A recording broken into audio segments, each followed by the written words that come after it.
The world is a mess. A giant eye with tentacles appeared and raised a barrier around Earth, trapping everyone inside. Good thing it did that, otherwise everyone would have grabbed their rocket and fled to Mars with nowhere to run. The eye forced humanity to fight for it. Some genius saw the magic barrier glowing and thought it was a great idea to try breaking the shield with a bank. Result: the bank came flying right back at him and crushed him to death.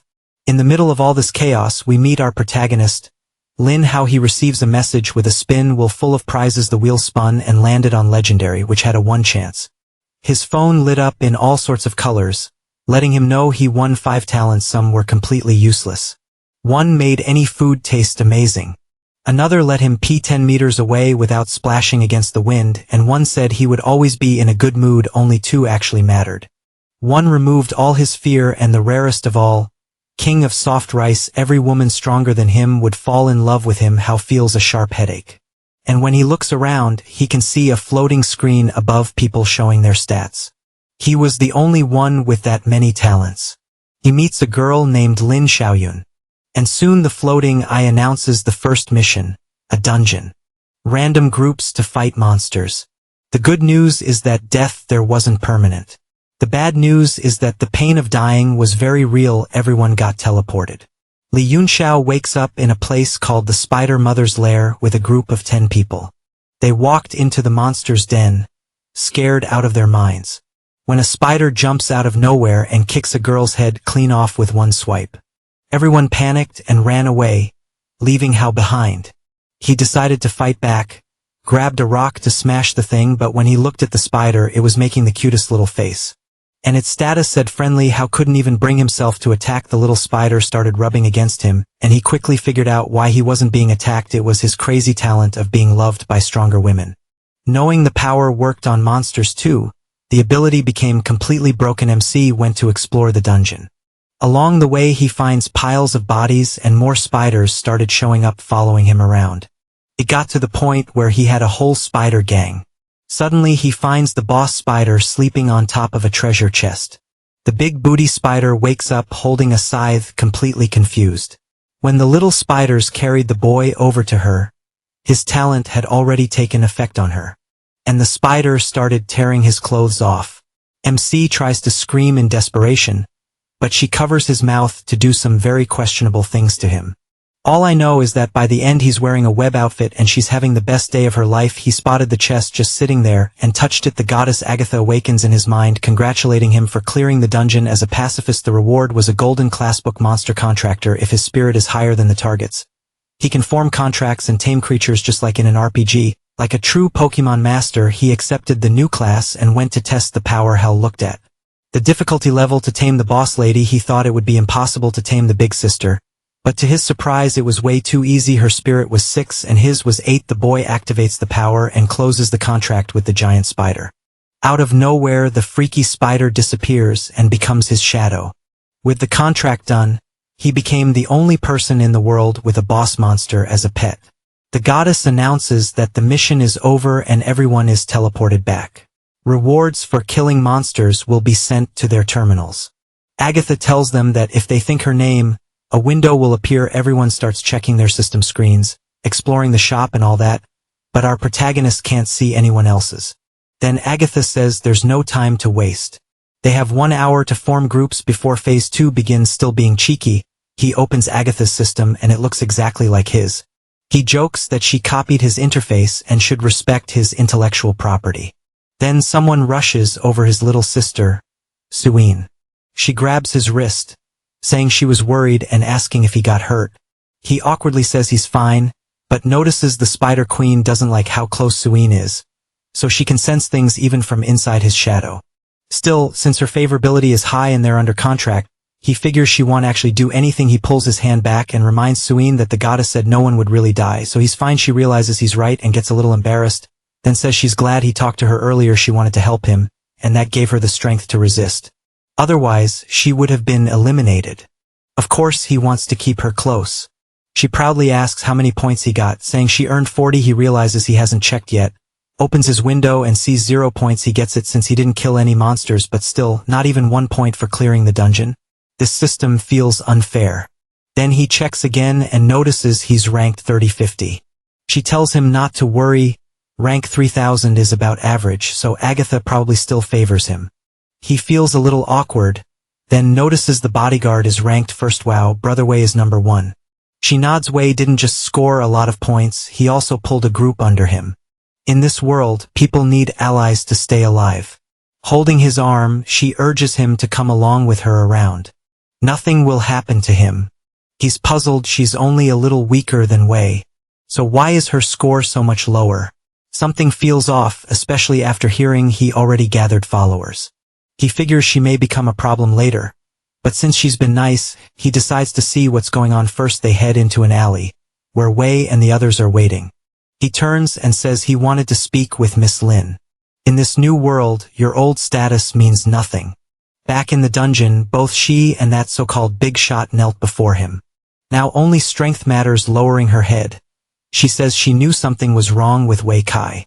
In the dungeon he used kids and old people as bait for the spiders. She hated it, but he claimed it was for better results. Now she sees that wasn't true, and he admits it. He wants power to get whatever he wants, and the men behind him prove people already obey him. Then he says she'll be his woman. Together they'll become top servants of gods and demons, and gain rewards beyond imagination. She rejects him right away. He's completely wrong, and she never thought he'd become this kind of person without laws holding them back. Men like him show their true side. After just a few hours, he's already acting rotten. The protagonist takes her hand and tells her it's fine. These people are the problem. At least he promises hell never become like Wei. That hits her hard. Wei sneers at Hao, saying he got 0 points and is useless if he has to hide behind a woman. He doesn't belong in a world ruled by strength. He stays calm while she steps forward. She calls Wei Kai disgusting. He doesn't care. This is the new world, and since she's strong, she should join him. Staying with this weakling will only drag her down. She turns her back on him, says they're done, and tells him he changed way too fast. Then she walks off hand in hand with Hao. Xiaobei isn't about to accept that. He calls out that Xiaobei is the person he likes most here, and he won't just let her leave. There are many strong people now, and only by standing with him can she survive. She fires back that she knows he's only using her. She refuses, but he coldly tells her it's not her choice. Even if killing is restricted in the main city, he can still stop her. Without waiting, she grabs Hao and runs. One thug yells that if Xiaobei were alone, she might get away. Then someone leaps at her, and both of them hit the ground, rolling apart. Wei mocks her for sticking with trash. She knows she could escape alone, but she can't leave Hao.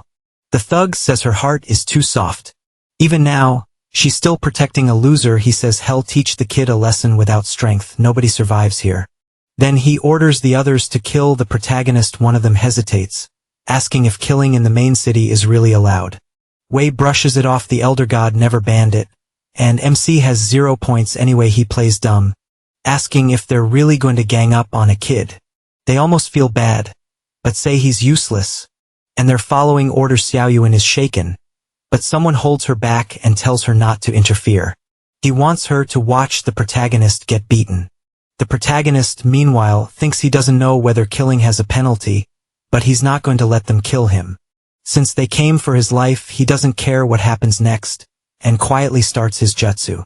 Then the Spider Queen appears, scythe in hand.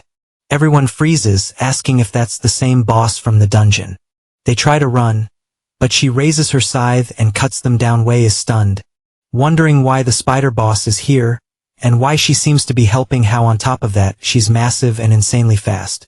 One survivor drops to his knees, begging for mercy and calling himself blind and stupid. Another hurriedly takes back everything he said, praising MC and begging to be spared too, but the girl behind them isn't having it. The man starts whining to Xiao Yan about all the years he served her, but she punches him in the mouth and calls him trash. Then she keeps hitting him, punches, kicks, everything. How can a man like that even call himself a man? He makes her sick watching how righteous she is. Hao becomes even more interested in teaming up with her. She apologizes for dragging him into this mess, and he brushes it off. Then she asks what he plans to do about the unhinged Wei Kai. He thinks it over. Wei is dangerous. He gave up. The things turned bad, and someone like that can't be left around. Wei starts begging Hao for mercy, but the system warns that his real thoughts are all about revenge, crushing the protagonist and burning his ashes. It tells him to kill Wei now. The Spider Queen is already moving in. Xiao Yan realizes MC might really kill him.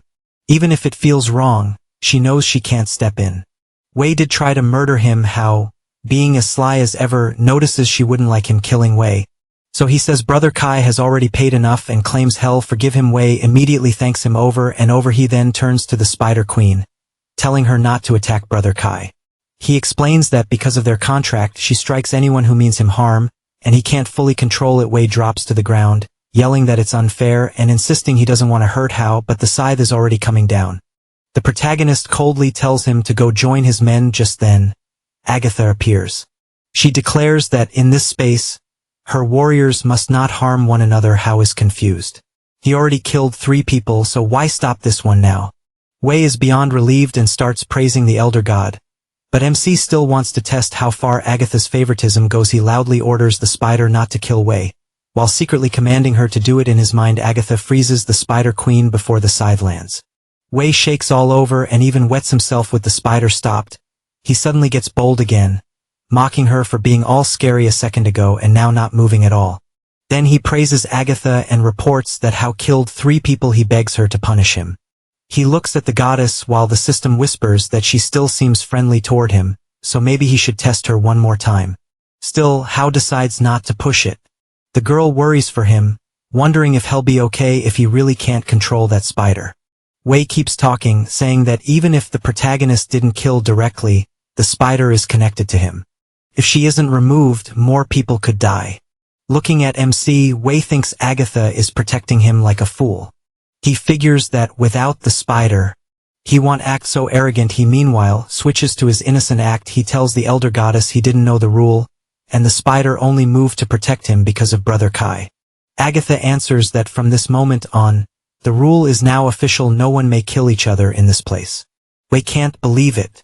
The goddess saw everything, so why won't she punish Hao? Worse, he still has that spider to him. It feels like the protagonist is cheating. MC walks up to the spider and tells her to return to his shadow. Then he tells the girl they're safe now. Wei starts losing his mind. None of this makes sense. 3 of his men were killed, yet Hao somehow has no responsibility, and he still gets to keep the spider. Wei refuses to accept it. He shouts that the Elder God is being unfair. At once his expression changes and lightning strikes him. So that's Agatha's answer. The air goes still. She asks why the goddess attacked him, and Hao shrugs, joking that maybe Wei was just too ugly. The system then tells him he survived thanks to his soft rice talent, but warns him to be careful after that. The goddess leaves. The girl asks where the spider went and whether he can command her. He says he's not sure. Back in the last dungeon she chose to follow him. He's just lucky. Then he admits that honestly, he wanted to run too but couldn't bring himself to leave her behind. She's touched and promises to protect him.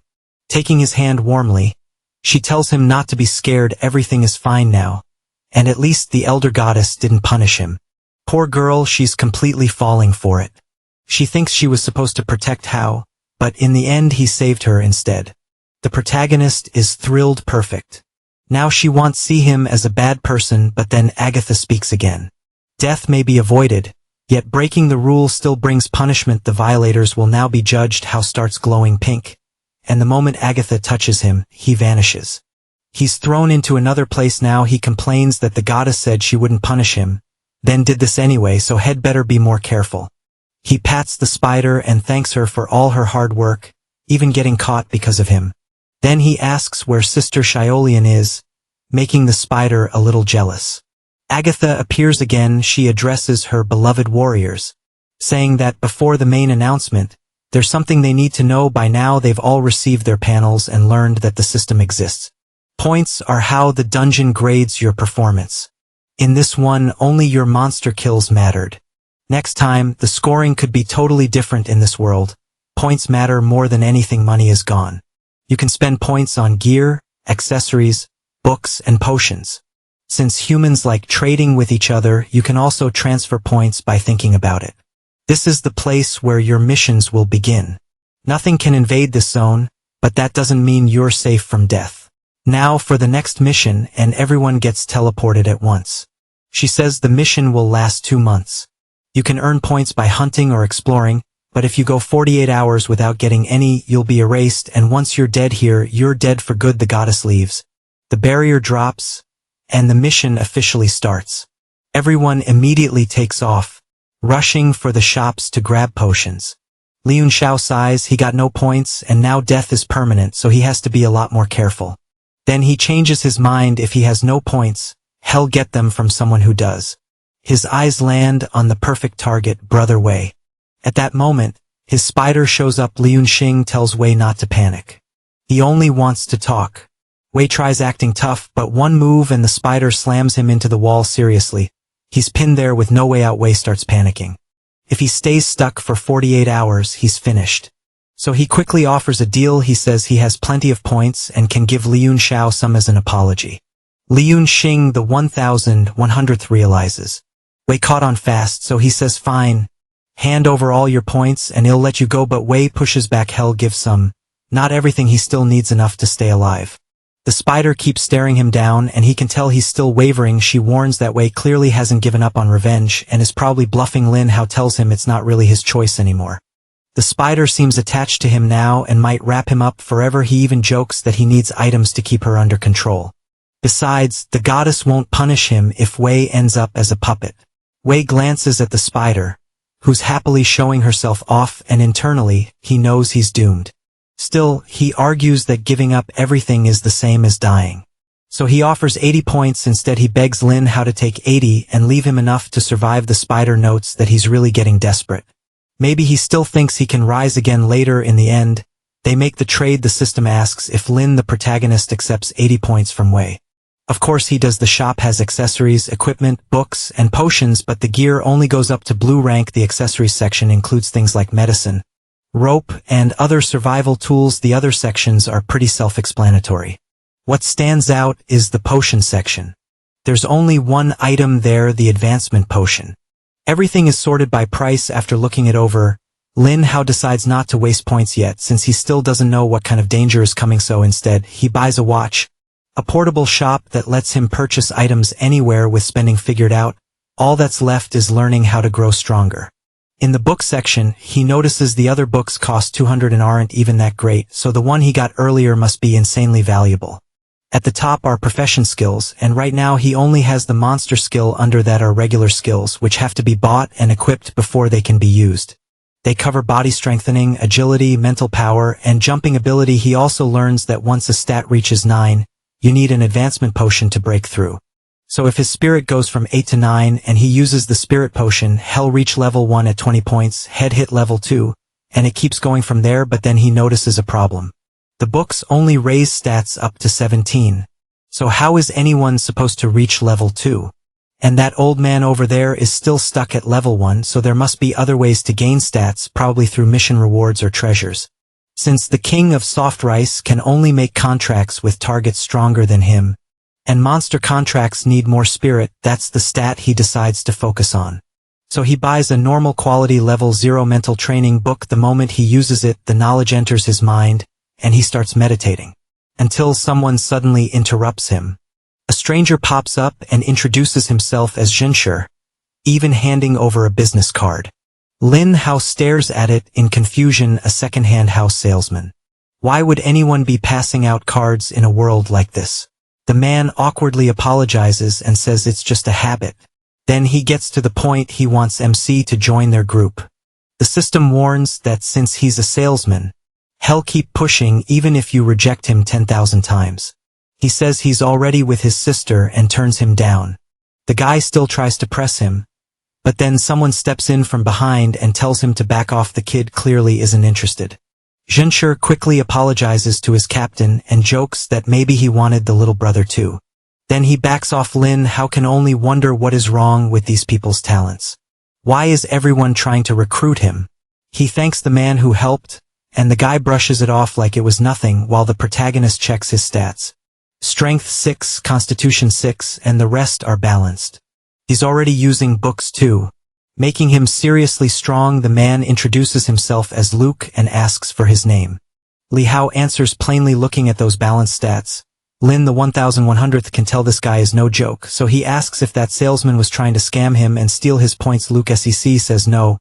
The guy was just recruiting. He also noticed he bought the portable shop watch for someone that young. He says that was a smart move. Then Luke admits his team, King's Army, already has more than 15 members, and he wants the protagonist to join too. Li Hao's screen updates. This guy gathered 15 people in just half an hour. He's a strong leader, but he may dislike other men, so be careful. After seeing that, MC politely thanks him and says he'll talk it over with his sister first, but he has no intention of joining. Hunting alone with his spider will be way easier, so he leaves Luke standing there awkwardly. One of Luke's Sias men comments that the kid has real potential. He may look weak, but he isn't. Luke's Diaz just calls him an inexperienced child and says there's no hurry. They'll come around eventually. Then someone asks why he's saying that. Did he already have trouble with the boy? The man awkwardly admits there was a small misunderstanding, nothing huge, but if Lin Hao gets stronger, he doubts the kid will spare them. Luke pulls out blue-grade elite gear and calmly says not to worry if he becomes a problem. He'll deal with it himself. They're teammates now. The man gratefully promises to get stronger and protect him as much as he can with this team backing him. He'll evolve much faster than that idiot. Then he'll finally get revenge on Lin Hao. Meanwhile, Lin Hao, the protagonist, talks to his spider. He realizes he still hasn't given her a real name, and calling her sister Spider all the time feels strange. After checking his translator, he decides to call her Little Chirp. She gets so happy that she throws her arms around him. And right then, the other girl shows up. She finally finds him and calls out to Brother Lin. Li Hao asks why she's still here, and she says she came to apologize. Then she asks for his hand. He gets confused, wondering if she's trying to give him something, and tells her she doesn't need to. But she insists and places an item in his hand. It's an amulet that can block even a fatal hit. She tells him to keep it for exploring dangerous places. Li Hao instantly falls au quart. He saw that item in the shop and it costs around 40 points. She's spending almost everything on him. Then she turns to leave. She says goodbye and tells him to stay safe because she still has other things to do. Feeling shy, he tells Little Chirp that if she ever needs help later, they'll help her too. After that, he gets serious. Little Chirp pulls out her scythe. As the barrier is about to come down, the crowd bolts forward like shoppers on Black Friday. They glance back and spot Lin Hao lagging behind, looking exhausted. Of course he's faking it so nobody learns what he can really do. The others think he's dead weight and rush off to grab exploration points first. Once they're gone, MC checks around and sees no one nearby. So he tells Little Chirp she can come out now, and she immediately scoops him up. He's getting pretty spoiled by this. Still, it helps. She bursts forward at full speed and tears across the map. In no time, she's already explored a huge area, leaving everyone else confused. People notice a line cutting across the map right where they wanted to go and panic, since that means fewer points for them. Meanwhile, in Little Chirp's arms, Lin Hao starts planning. After 5 kilometers, he only has 1 point. Exploration pays way less than he hoped, and they still haven't found any monsters. The safe zone must be much bigger than expected. Even though the goddess said this place had all kinds of creatures, so this mission isn't just about fighting, it's also about surviving in the wild. Thanks to Little Chirp, they've already covered a huge distance, but other than exploration points, they still haven't run into any monsters. Right now, he needs 200 points for the advancement potion. Nearby, a group of goblins is roasting a forest goblin. Strength 5. The system marks them as part of this mission's monster set.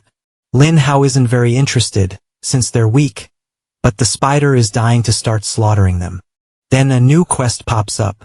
Wipe out the forest goblins for 5 points if they attack from stealth. He'll get bonus points from the panic too. He calls for Little Chirp, and she drops from the tree upside down. He tells her to sneak in and strike quietly while the goblins are busy eating. A giant spider suddenly lands on their backs. They never had a chance. She kills 2 right away, and the others turn and run. He gets 5 points, then realizes they can't be allowed to escape. He tells her to finish them all, and she throws webs over the rest. They try to get away, but there's no chance of that.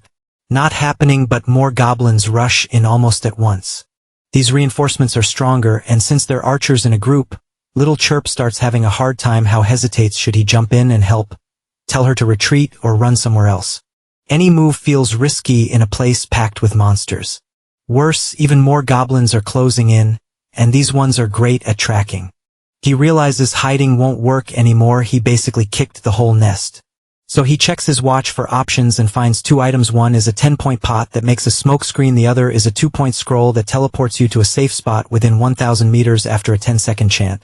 Since he's still safe in the tree, he buys the scroll, uses it, and counts down. Little Chirp keeps fighting hard until 0, then she vanishes. He lets out a breath. They should be safe now. She appears beside him and immediately hugs him. Poor thing got pretty beat up. That also lets him figure out something important. If she gets too far away, she's pulled back to him automatically. She looks down for not doing more, but he comforts her. There were just too many goblins, and she's okay. Then he checks the map and sees the area from earlier wasn't marked at all. Looks like monster zones change how exploration works, so all he can do is keep moving. Later, he comes across a goblin fortress that looks half empty, because many of them left to chase them. A new quest appears: destroy the goblin fortress. The more damage he causes, the more points he'll get. He's thrilled. This is exactly what he wanted. Now he can get revenge and earn points too. He pulls out fire dynamite from the shop. Junk in most places, but perfect here. After laying out the plan for Little Chirp, he sets the place ablaze as goblins run through the fire. She cuts them down. By the end, he's burned 5 fortresses and earned 30 points. Points are hard to get here, but he's fired up. If this keeps going, he can buy the advancement potion tomorrow. The downside is obvious. His attacks are drawing more goblins, and now they're tracking them. Little Chirp suddenly goes alert, and asks if he felt that too. Then the newcomers show up. Luca gone away. Draw. At least Chirp caught them fast. How stays calm and figures the old man joined up with these guys. Way is right in the center. The system notes that he's enjoying the power boost from using his team's items, and he's clearly aiming for revenge later. The bad news is his stats are high. Their plan of funneling resources into a few people really worked. A small goblin jumps from the bushes, and in one instant Way cuts it down. How notices the strike was even faster than Little Chirp's, and that clearly annoys her, but her status shows something huge. Because she's overflowing with love for him, she has a trait that lets her one-shot anyone with lower stats. The system warns him not to let this guy live. He doesn't need the warning. He already decided that. Lucas Group is feeling good, saying they just need to keep killing monsters so the exploration team will reward them with better gear later. Way is thinking the same in a colder way. Since these fools don't share things evenly, he just has to stay strongest to get the most resources. Once he gets 100 points, hell, buy monster suppression oil, coat his weapon with it, and kill that spider. Too bad the spider is already behind him. He starts thinking about killing. How next? Then suddenly wonders why the ground looks so far away. He looks up and sees what's above him. Luca blurts out, asking what just happened. He shouts for everyone to stay sharp. A monster spider is here. The whole group starts shaking. They thought this was only a goblin forest. They're stunned after pouring so many resources into Way. He got erased in a single second. Little Chirp vanishes just as fast as she struck.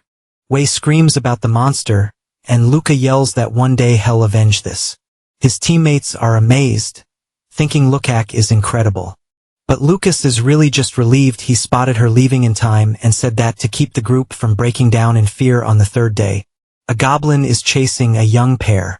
The girl is terrified, and the guy says he doesn't know what to do, then turns around and shoots the warrior girl in the knee with a crossbow. She collapses, unable to move as a large goblin walks closer. He uses her as bait, and yells for the monster to chase him, instead bleeding on the ground. She cries that her family helped him so much, so how could he do this? The guy snaps back, calling her trash. He says she kept begging for gifts even though she knew he was poor, and had wanted to ditch her for a long time. Then a goblin with a huge axe appears. She looks up at him and says he's going with her. The screen turns red, and that lunatic gets exactly what he deserves. Meanwhile, Little Chirp keeps killing goblins, and How notices that whenever goblins take over an area, that part of the map turns dark again. So this isn't only exploration, it's a fight over territory too. To really gain points, they'll need a better way to crush the goblin force. Just the two of them using hit and run tactics won't earn much at all. Then he gets an idea and looks at Chirp, who's holding a goblin. Its description says some goblins are edible and full of protein, but these were made by the god 20, so eating them causes something awful. And Little Chirp is already lifting it toward her mouth. He panics and stops her before she can take a bite. That close call makes him remember she doesn't need food anyway. She runs on his energy. He's the one who has to eat. The problem is there doesn't seem to be any fruit in the forest. So he checks the watch and looks for food to fill his stomach. The first recommendations are ridiculous. Phoenix heart, dragon liver, priced at 666,000 points, so he adds a price filter. That finally brings up a low-grade ration for 5 points. Still, he wants to save points, and over 2 months' head have to burn at least 30 just to stay fed. Right then, a genius idea hits him. He remembers his so-called useless talent. Everyone else lives on pills, while head have to waste all his points on food. Then someone wonders what that kid is doing over there. How is crouched on the ground like a cow, chewing grass. Thanks to his trash can talent, even wild grass tastes good to him and digests just fine. Still, he looks completely insane, gnawing on the ground. A while later, another goblin goes down. Little Chirp looks a bit worn out. These taller goblins are much tougher. Even with traps helping out, it doesn't help that they work together really well. Even so, she still looks pleased. He praises Sister Chirp, and she shyly acts like it's nothing. Though she's clearly happy, then the system warns him that she's struggling against these goblins, and as her contractor, he needs to help her grow stronger. How sees two choices: find someone who can help her, or try to power her up himself. He isn't sure what upgrades will do, but he's now reached 300 points. Just then, a glow surrounds him, and his system says meditation won't help anymore unless he uses an advancement potion.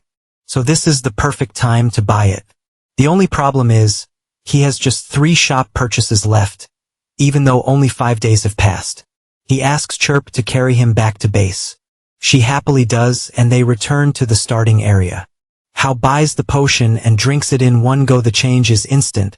His thoughts get faster, his sight sharper, and he starts sensing things he never could before. Back where he's from, people use potions like this too, but they're illegal. He figures his stronger mind boosted not just intelligence but also perception, and how fast he handles information. The advancement gives him 1 skill point. He can improve his monster contract to seek another fighter, or gamble on strengthening Little Chirp. Since he still hasn't found any other strong monster girls, he bets on her, and gets a morale boost skill. As a monster contractor, he can now pour spiritual power into his creatures. He can use it 5 times a day. Pretty much all his powers are going to revolve around his creatures. Since basic mental training is useless now, it's time to buy a new one. After setting up his next round of training, he heads back out hunting with Little Chirp. The green goblins start getting slaughtered. He tells Little Chirp to spare one of the small ones, walks up to it and tells it to attack him. The goblin swings its hammer, but Hao just stays put, letting the barrier take the blow. This 40-point item is absolutely worth it. The hit only used 1 of his energy. Now that he's tested defense, it's time to test attack. He throws a punch while Little Chirp watches, curious about what he's doing. The goblin thinks he's an idiot and gets ready to hit again. Hao calls this his strongest attack, but the goblin blocks and nothing happens. Even the goblin looks confused. Then the thing charges again, and he tells Sister Chirp to go ahead. The problem is, the morale boost has already run out. He curses under his breath, realizing he didn't get stronger at all. He's still basically the king of being soft. Then she walks over and gives him a gentle pat on the head. At least Little Chirp got stronger. The boost only added 1 point to agility and 1 to strength, but the change was huge. Looks like the best way to grow now is to focus hard on spirit, so he'll spend his points on spiritual upgrades, and whatever useful stuff comes from chests. With that morale boost, Little Chirp can handle the forest goblins just fine. Meanwhile, the goblin is getting completely destroyed. While the poor mother and daughter beg for help, the goblin raises its huge hammer to attack, but someone jumps in at the last second. Our hero shows up and saves them like a superhero. Over with Luke, he warns them the goblin fortress is just ahead, so they prepare to strike. But when they get there, the fortress is already burning and goblin bodies are scattered everywhere. In the flames, Luca sees who's behind it and quickly tells everyone to stay calm. The last time he saw this monster, it wasn't nearly this strong. Even with better gear now, he still isn't sure they can beat it. Little Chirp suddenly dashes past them all and disappears. It's insanely broken. Luke lets out a long breath, while his men start asking questions. Captain, where did this monster that keeps wiping out forest goblins come from? Luca has no clue, so he guesses the gods summoned it to make things harder for them. Still, he tells them not to worry once they're stronger. They'll take it on. For the past few days, warriors have been spotting a purple blur racing around and killing goblins. Some were afraid of it, while others thought it was a helper sent by the gods. Others were mad because it kept ruining their missions. As more players spread out, The ancient gods' warriors started taking over the goblin forest. After a month, nearly half the area had been explored, and everyone agreed they had to find the source of the goblins and destroy it before time ran out. Our protagonist thinks they can keep spreading rumors about the spider all they want. Nobody will notice a skinny, weak kid like me. These last few days have been rough. He spent a lot of points healing Little Chirp, but it paid off. He earned another 60 points and learned that after evolving, she can now move 500 meters farther away. Too bad the morale boost only works when he's close, so he still has to stay nearby. After killing 10 goblins in 1 minute, he gets an achievement and a small chest. The guy grins, thinking he's been grinding this whole time and even got a purple chest working hard. Yeah right, you lazy bum. He reaches for the chest, but it slips away from his hand. The system says Agatha's achievement chest can't be opened here, and he must return to the starting fortress. It also warns that his forest goblin enemy achievement has activated. The goblins know about him now and are joining forces to attack. He stays calm. En alliance? They're already coming in groups of 10, so how much worse can it get? Inside the goblin base, a shaman starts casting, and soon an army marches out. There are even centaur warriors among them. Meanwhile, our guy calmly chews grass and thinks a huge group must be coming, so it's better to stay out of the moonlight. Little Chirp keeps getting stronger, and he's bought some new items too. Too bad he still has to hide in the back. Standing by a pile of rubble, he plans a trap with Little Chirp's webs. Since he's killed so many goblins here, he knows they'll search this area first. She also spreads extra webs around to warn her if anything breaks through. He's got a return scroll ready too, just in case. Then Chirp warns him the monsters are coming, and the army arrives. Centaurs are smart and fierce, but the slave collars on them have sealed away their minds. Right now they're just beasts forced to obey the goblins. Then the goblin cavalry appears. Forest goblins riding centaurs fighting them. Hedon is rough, so the smart move is to knock the goblins off first. A mission pops up: defeat the cavalry force for 20 points. He sees the centaurs and decides to use the morale boost right away. Little Chirp launches herself forward, cutting through them, but it isn't easy. More enemies circle behind her, and she takes a hard hit as blasts go off everywhere, so she pulls back to our protagonist. The whole enemy force chases after her, but that was the plan. Now Chirp tugs on the webs and the rocks he set up come crashing down from above. She zips through the falling rocks and wipes out everything in her path. But something's wrong. Why didn't the mission clear? Could it be? A shaman appears behind her and casts a spell to strike, but our boy reacts fast and yanks her back just in time. The bad part is that exposed where he was hiding. Forest goblin shaman. This goblin uses magic to boost his physical power, then turns invisible to ambush you. He's smart and dangerous. The monster's illusion starts rambling, and our protagonist thinks there's no way he can win this, so he decides he's out. He snaps his fingers, says bye, and the shaman smashes the ground in rage. Back at the base, the 5 gold scroll lets him choose exactly where to return. Hearing something nearby, he quickly tells Little Chirp to hide in the shadows. That goblin shaman was way too strong. There's no chance he can beat him yet. First he needs a quiet place to open the chest. The problem is the base is packed with people, including Luke, who's now decked out in heavy armor. This guy built a team, took everyone's points, and somehow still made them trust him. Good thing the system warned me, or I might fallen for it too. But while some people were doing great, others were doing terribly. One man who used to be rich is already begging. Kid, I own houses back in the real world. I'll give you boxes of cash. Just give me some points and protect me. The protagonist tells him to get lost, and heads into a shady alley. Looks like nobody followed me. Now I can open this thing. He hopes for something that boosts his fighting power, or at least raises his spirit to level 2 and makes Little Chirp stronger. The chest starts to glow. Item rarity goes from white to gold, and the shop mostly sells blue rank or lower. But what he got is purple, a purple substitution pill. This pill makes others see the user as a different being. The user doesn't actually change, but to everyone else it's a level 5 illusion. Prophecy skills can detect it, and it lasts 24 hours. He thinks perfect. The shaman was only level 1, so this should fool anything up to level 4 or 5. That means he could turn into a forest goblin, sneak close, and take the shaman out. The only issue is talking, so he asks the shopping assistant for something that lets him communicate with monsters. The shop offers goblin flavor translator gum. Eat it, and you can talk with any goblin for 24 hours. Cost 5 points. He jokes that this AI is better than ChatGPT. Ask and it delivers. Now he's ready. The shaman and the goblin stand over their fallen men. He's muttering in goblin speech, but the system translates find the enemy who killed our comrades, and use the horn to call reinforcements. Kill any human you find. Their target is the whole human race. The smaller goblins rush off at once. One little goblin wanders around by itself, looking calm and lost. Then it turns its head and guess who's standing behind it. Even while attacking, she still looks beautiful, but that poor goblin is finished. Two nearby goblins hear the scream and ask what that was, but then our tiny protagonist shows up, looking exhausted and beat up. The goblins are totally confused. Of course that's the item's effect. Right now they all see him as one of them. He tells them he spotted the enemy nearby, and they blow the horn. The shaman comes over with the others, and looks at him like he's just another goblin. Did you see the horrible spider and her master? He answers fast. Yeah, I saw them. They went that way. He's thrilled. This is working perfectly. They don't suspect a thing. And the shaman is so relaxed he doesn't even have his skills active. Then the protagonist says he has something important to tell the shaman about that person. The shaman insists they need to keep chasing him right now. Then our boy declares he's here for revenge. The shaman turns in confusion, but the protagonist is already behind him and takes him down. Some goblins rush in to avenge their leader, and he uses morale boost. Without the shaman, it's just centaurs and turtle goblins. Now, nothing he can't deal with fast. He even wonders what his next ability will be, since this boost is crazy strong. One goblin tries to scare him, saying goblins are blessed by the gods and killing them will bring a curse. He doesn't care until the system pops up.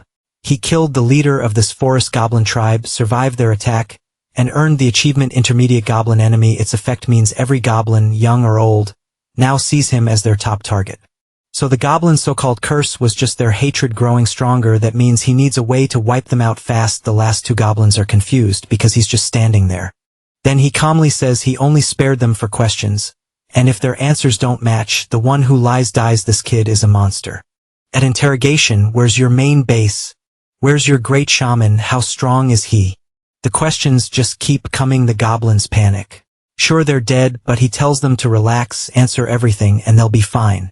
Then the scene cuts to Lukek and his group. Have you noticed the goblins we've met lately are way stronger than the ones from the start? The army's getting stronger? So what? We're getting stronger too, and there's still no match for these fists. No one at the meeting looks worried, but Lukek cuts in. His team pushed deep into the forest and triggered something called a main mission. He explains it can be shared, and others can join in. He's not trying to scare them, but this time they probably need to work together. Everyone checks their screens, but since they aren't in Lukek's party, they still don't fully trust him. Main mission: cleanse the goblin forest. The goblins were never part of this world, and the altar is what brought them here. To end this, the source has to be destroyed. Objective: wipe out the Goblin Thunder tribe. Any soldier of the ancient god who gets this mission can share it, and rewards will depend on contribution. The guy with glasses says Lukek should lead, but Lukek doesn't want all the pressure on himself. So he proposes a parliament where everyone gets a vote. The blue-haired girl isn't happy with that. If the group makes a choice she doesn't like, she's out. Lukek accepts it. People can act on their own, as long as they help finish the mission. Meanwhile, back with the girl's master. Even this defended base can't handle little chirp after the morale boost. Once the goblins are wiped out, no one can leak anything from the ones he beat and questioned. He pieces together the truth. Every goblin in the forest answers to one force, the Thunder tribe. Their strongest figure is the great shaman, who guards the altar. As long as it remains, more goblins will keep appearing. Right then, the protagonist gets the same mission as Lukek, a shareable main quest, to destroy the goblin altar that brings them to day 33 of the forest expedition. The blue-haired girl tells the guy beside her their next goal is to find the centaur tribe. They figure the centaurs are enemies of the goblins, and are likely being enslaved. At the same time, the goblins also gather after sensing something is wrong. During the meeting, one goblin glances over and asks what tribe he's from. Luckily, the protagonist already knows the answer from the intel he stole. He says he's the Haptor tribe, and is on his way to greet his majesty. Sneaking in should have been easy, but then this happened. The goblin keeps staring, then says he knows that place well and can guide him there clearly. He's got something else in mind. The system shows his status as friendly, but that's misleading. This goblin wants his body even with a lower level. His total stats are higher, which is why Lin's soft rice talent triggered on him. Lin thinks, how did I end up dealing with a creep like this?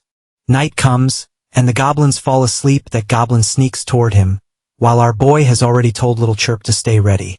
She's waiting in the dark. He whispers for her to grab the goblin from behind and watch the angle so no blood gets on him. But before Little Chirp can strike, an arrow shoots in from somewhere else and hits the goblin first. The protagonist freezes. Is another player nearby?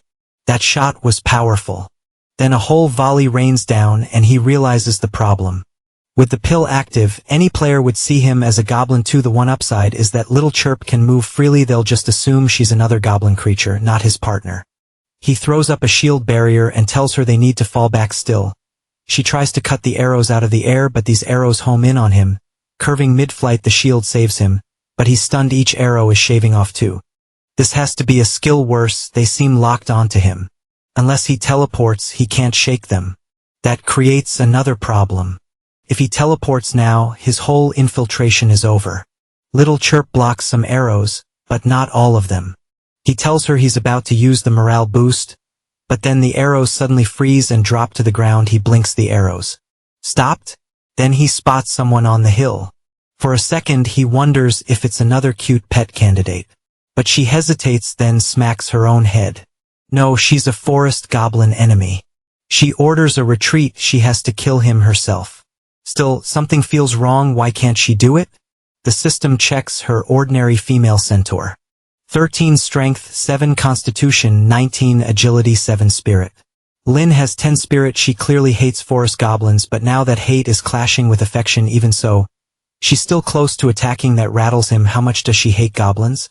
If even his talent can't fully stop her from wanting him dead, he quickly tells the system to buy a translation so he can speak with her. Chewing the gum, he calls out, "Sister Sagittarius, please hear me out." She's surprised he knows her language. He claims he's a centaur too. Just cursed by goblins. She pauses.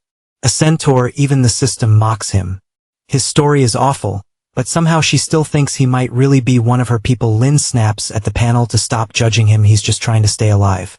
Then he spins a sob story about being kidnapped, losing his family to a goblin shaman, and being turned into this form. He pours on the revenge talk, and it works. She walks over to comfort him.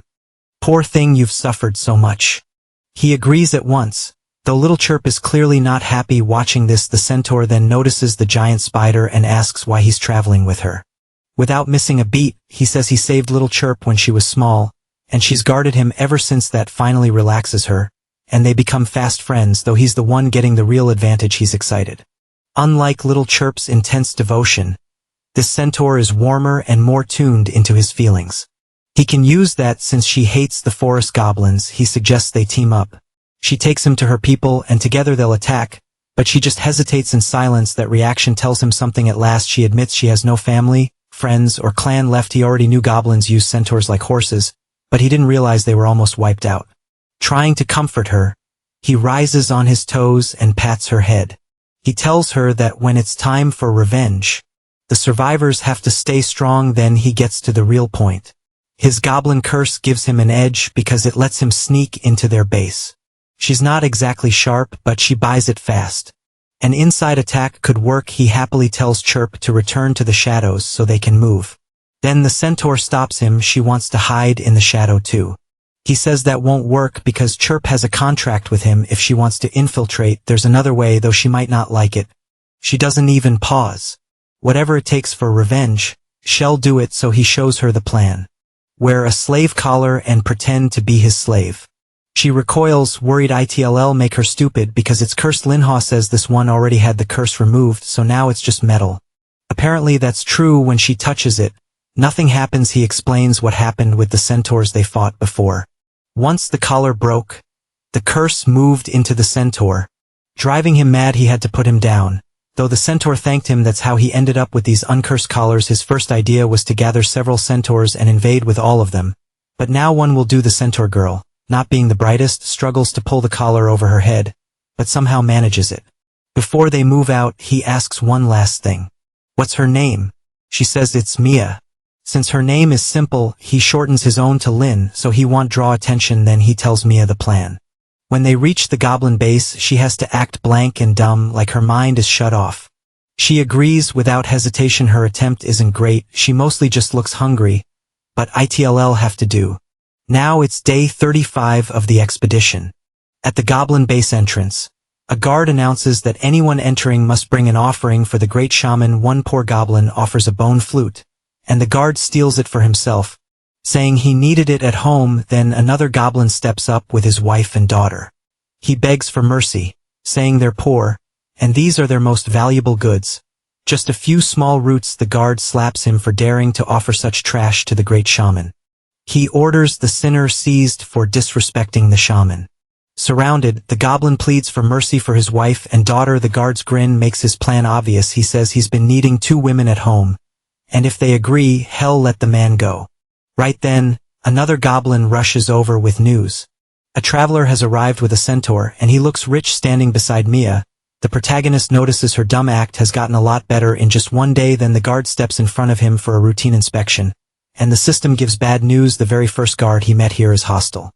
The Thunder Tribe sees other goblins as weak and dumb, so this guard will squeeze you for everything he can. Watching that family get held back, the protagonist realizes what happened to them, but Mo Xiaobei came prepared. His pill doesn't make him look like some random goblin, it makes him look like that messenger. He tries to explain, actually, from. The guard cuts him off. The great shaman ordered that only nobles or those who pay can enter. The protagonist finds that odd. Apparently goblins look down on their own kind too. Then a mission pops up. Show your anger. This guard insulted you, so slap him. The harder the hit, the more points you get. Pull your hand back farther for an even bigger reward. The guard looks Mia over and grins. That centaur is nice. Leave her here and you can pass. He keeps going, saying this slave doesn't look built for fighting. She's more like a toy. Let them have some fun with her, and hell let them in. The protagonist thinks these guys are simple, greedy, selfish, and full of themselves. That makes them easy to handle. And this mission might help too. He takes out the bone flute the other goblin brought and says he's an envoy from the lion tribe. The great shaman knows him, so this disrespect won't be forgiven. The guard, either dumb or fearless, snorts. So what? Why should anyone care about a messenger from another tribe? Pay up or lose the slave. Then another goblin kicks him and tells him to shut up. He quickly turns polite, saying the other guard is slow and didn't understand who he was dealing with. He offers to report that an honored messenger has arrived. The system notes that this goblin truly believes the act. He's so greedy and shameless. There's no room left for brains. The protagonist points at the women and says they're from his tribe, so they should be released. The guard agrees at once. He waves them off. Leave already, and don't make him repeat himself. The family thanks the protagonist and hurries away. Still, he's confused. He thought humiliating the goblins counted as a slap in the face. Did the mission really mean an actual slap? Looks like he missed part of it because it clearly wanted a hard one. He hesitates. Right now he's just posing as a messenger, and slapping a guard could cause a huge mess. So he tells them there's no need to announce him yet. He'll speak with the great shaman later. The guard replies that this idiot won't interfere again. In the end, he decides to skip the slap. The reward is too small for the risk. Smart move. Inside, he studies the Thunder Tribe, the biggest tribe in the Goblin Forest. If he remembers right, it's split into 3 levels. At the bottom are the non-combat goblins, most of them hungry and barely getting by. The second level belongs to the fighters. And at the top live the noble goblins, who enjoy everything without working for it. Other than being green, they're basically the same as everyone else. Stories say the nobles are more connected to the forest and can use special powers. In a place like this, where power decides everything, the strongest shaman rules. At the top sits the great shaman's home. When they reach the stairs, a guard stops him. No one can enter the sacred area, not even a top messenger. Once everyone arrives, the great shaman will hold a meeting. The protagonist decides not to push it. Acting arrogant now could expose him, so he'll look for another way to get close. At least his messenger status gets him a place to stay. He tells Mia she can drop the dumb act now. She answers okay. She's moved after watching him save that family. He tells her their real target is the great shaman, not the worker goblins. To him, she's an innocent centaur, showing pity even to the race that hurt her people. Little Chirp had already started laying traps. But he stops her. He has another plan. Originally he meant to act as a messenger, lure the great shaman over and stab him there. Mia liked that idea, but now it's clearly useless. He's figured out the great shaman doesn't respect messengers at all, so there's no chance hell come to him. Sure, he could ask for a meeting, but it would be packed with guards, and even with both of them fighting, killing the shaman wouldn't be certain, so now he wants to throw the whole place into chaos. First he tells the ladies he's got a new plan. He heads for a huge drum, the Great War Drum of the Goblin Forest.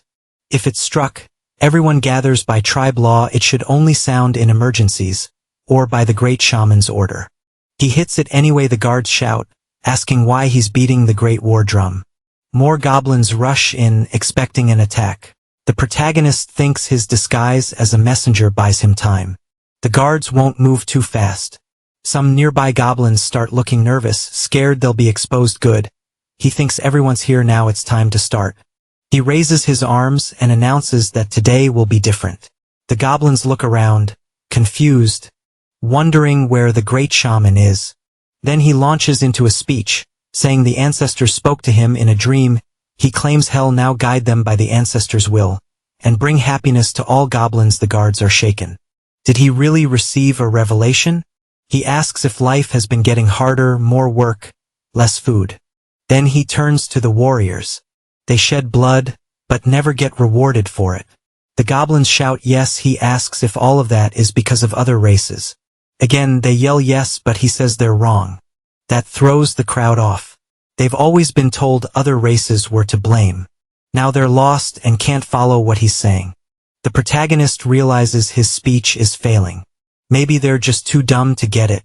He already knows about an item that can help with persuasion, but it costs 70 points and he's short on points right now. It's a high-grade simple megaphone. Speak through it and your negotiating skill rises by 1, while your words hit people harder. Right then, the goblin who triggered the mission comes back. He yells that he checked with the shaman, and the shaman says he doesn't know this guy. The protagonist thinks the timing couldn't be better, and throws a punch even though the goblin is about to fight back with his club. The protagonist whips out the megaphone and shouts for him to stop, calling him a shameless thief. The goblin freezes. He roars that this guard is supposed to protect the tribe, yet only cares about greed and stuffing his own pockets. His behavior is vile and humiliating. Everyone here wants to see his blood spilled. A man like that doesn't deserve to guard this tribe. The megaphone works instantly, and the crowd starts murmuring.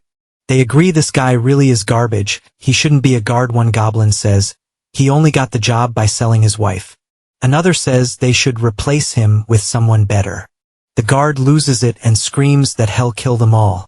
But before he can move, one of the great shaman's successors arrives.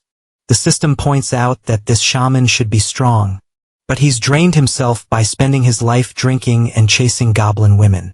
He's so pathetic the system almost can't be bothered to insult him, then sarcastically tells the protagonist to go see for himself. The guard drops to his knees and says he's trying to keep order, but this stranger is causing trouble.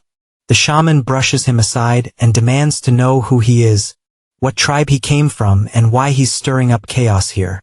Thinking fast, the protagonist declares that he is a saint, chosen by the great ancestor of the lion tribe, sent to revive the goblin people. The crowd is stunned. Some goblin women even start blushing and swooning. One says she doesn't know why, but he looks like the most handsome goblin in the whole forest. Her husband is completely baffled, keeping the act going. He says the great ancestor gave him an oracle. That oracle said all goblins come from the great gods and deserve fairness, happiness, and freedom. The crowd is shocked, wondering if the ancestors really cared for them like that. The shaman gets furious and yells that he's no shaman, so how dare he claim the ancestor spoke to him. The guards move in, but 3 arrows hit the ground in front of them. His allies fired them. He keeps speaking, saying some goblins twisted the ancestors' words. That lie created injustice, letting some call themselves nobles and exploit everyone else. The shaman orders the guards to stop him, but the protagonist refuses to back down, blaming the nobles for the suffering of the workers. Now the fat goblins living off the system start to panic, while the guards keep shouting for him to be silenced. Before they can reach him, the citizens he stirred up step in front of him, saying anyone who wants him dead will have to kill them first. The whole crowd turns wild and rushes to defend him. The goblin women are completely charmed, even the noble women who would lose the most from all this. One of them cries that the nameless goblin is telling the truth and no one is allowed to hurt him. The male goblins push back, saying he must be a noble too. Only nobles carry the shaman's blood, so they deserve more rights and he should be killed now. The soldiers waver. One tells the captain not to attack yet in case they're making a mistake. Another joins in, saying his own mother is out there in the crowd. The protagonist thinks this is going perfectly. The goblins are so split apart that stirring them up was easy. Still, there's a problem. Only the poor and the women are backing him, while the fighters still haven't picked a side. That's not enough to take down the great shaman. He needs to fire them up even more. So he shouts for everyone in the tribe to listen. Then he says he's willing to give himself up and asks the great shaman to arrest him. The goblin women panic, crying out for their hero not to surrender. He goes on, saying he's exhausted. He came to bring hope and fairness to the tribe, but all he sees now is fighting, so he tells them not to protect him anymore. He doesn't want them suffering because of him. He'll surrender, take the blame, and let himself be locked up if it stops the bloodshed. But he says everyone will remember he gave himself up to fight the injustice. Here the women break down, begging him not to do it. They can't believe a man like this could even exist. He walks up and tells the shaman to take him away. The women warn the shaman that if he harms him, they'll never speak to him again. The shaman doesn't care and says he wants him dead. A soldier quickly warns that killing him now will make the whole crowd explode. He says it's safer to lock him up and wait for the great shaman king to handle it later. Annoyed, the shaman finally agrees and orders them to take him away. The protagonist smirks to himself. This is exactly what he wanted. The story then cuts to Luke, who has just finished off some goblins and is checking a map. It looks like the enemy is getting ready to lay siege to the goblin city. A messenger arrives, saying reinforcements finally showed up, but the group is irritated because their ally came way too late. She says the only thing she found was the ruined centaur city. It had already been wiped out. Luke is at least stunned that an entire race was erased. The soldiers get excited, but he stays cautious. He explains their elite troops can beat goblin warriors, but if the enemy really has a full army, nothing is guaranteed. Stats only rise through training and skills, and without enough levels, better gear can't be used. That keeps people from becoming overpowered too fast. Since the centaurs won't be helping, they need a new plan, so he says they'll pool their points again and give the best gear to the strongest fighters, though he's not sure everyone will agree this time. On day 36 of the exploration, the story returns to the protagonist's cell. The shaman comes in and orders the guard to stay at the door and let no goblin inside, no matter who it is. The guard agrees, and the shaman steps in to face the prisoner. The protagonist is surprised he actually came. The shaman leans in and says the great shaman has approved his execution. Once their enemies are dealt with, he won't kill him yet, but he does plan to torture him first. The protagonist grins and says the shaman is being very helpful. Confused and furious, the shaman demands to know what he means and threatens to crush his throat before he can move. The protagonist calls for Little Chirp, and the spider appears behind the shaman. He freezes in shock. In an instant, the spider's blade is at his throat. Sweat pours down his face. He's stunned that he's still alive. Then he begs for mercy. Offering blessings and treasure, the protagonist shuts him up by webbing his mouth. He says he won't kill him because he needs a body double. If the goblin jailed for justice suddenly escapes, it would look like an admission of guilt. Then he tells Chirp to tie him up. After that, he turns to Mia. He tells her bow is in the next room and sends her to get it. She nods and leaves. Of course, he doesn't want her watching him use the pills. Then he faces the shaman again. He says all goblins look the same to him anyway, so hell just beat this one until nobody can tell who he is. Outside, the guards hear the noise. They assume the shaman is just beating the prisoner too hard and say that's what he gets for causing so much trouble. Inside, the protagonist takes everything the shaman has, jams a shoe into his mouth and smiles. Now no one will know who he is. The real shaman panics, thinking they'll notice once he doesn't come back. The protagonist glances over and says he almost forgot. He wants to crush that last bit of hope too. He pulls out a pill, and the shaman stares in fear, not knowing what he's about to do. Then the protagonist takes the pill and transforms. The shaman is horrified, realizing for a split second that this prisoner is an enemy of their race. The protagonist has become the shaman. The real one starts breaking down. Convinced this has to be a nightmare hell wake from Satisfied, the protagonist notes that the guy has completely lost. Then he checks one of the items he took, and remembers it should raise agility. Since the shaman used it, there probably isn't a curse on it, so he decides to test it after opening his status. He sees his agility didn't change. At least his mental stat is almost 11. Then an idea hits him. He turns to Chirpazina and says he wants to try something, calling her big sister. He offers the item as a gift since it doesn't work for him. He figures he can at least make her like him more. To his surprise, it actually works on her. That means these items can only be used by monsters. The system explains that people rely on gear, while monsters use magic items instead. But because he gave it to her like an accessory, she got attached to it, so taking it back would be a bad idea. In short, he lost it. Still, he decides it's worth it since her agility was already high, and one more point helps a lot. The shop has plenty of gear for warriors, but none of it works for monsters, so if monster items work like this, boosting his monster ally is way better than boosting himself. Now she's thrilled. She's not just faster, she can also spin webs quicker. She slips back into the shadows, and Mia returns with her bow. But she stops and asks who he is. He calmly says it's him, Lin, and that the curse only changed how he looks. Mia still asks if it's really him, calling it a terrible curse, but she's gullible enough to accept it. He tells her to hurry.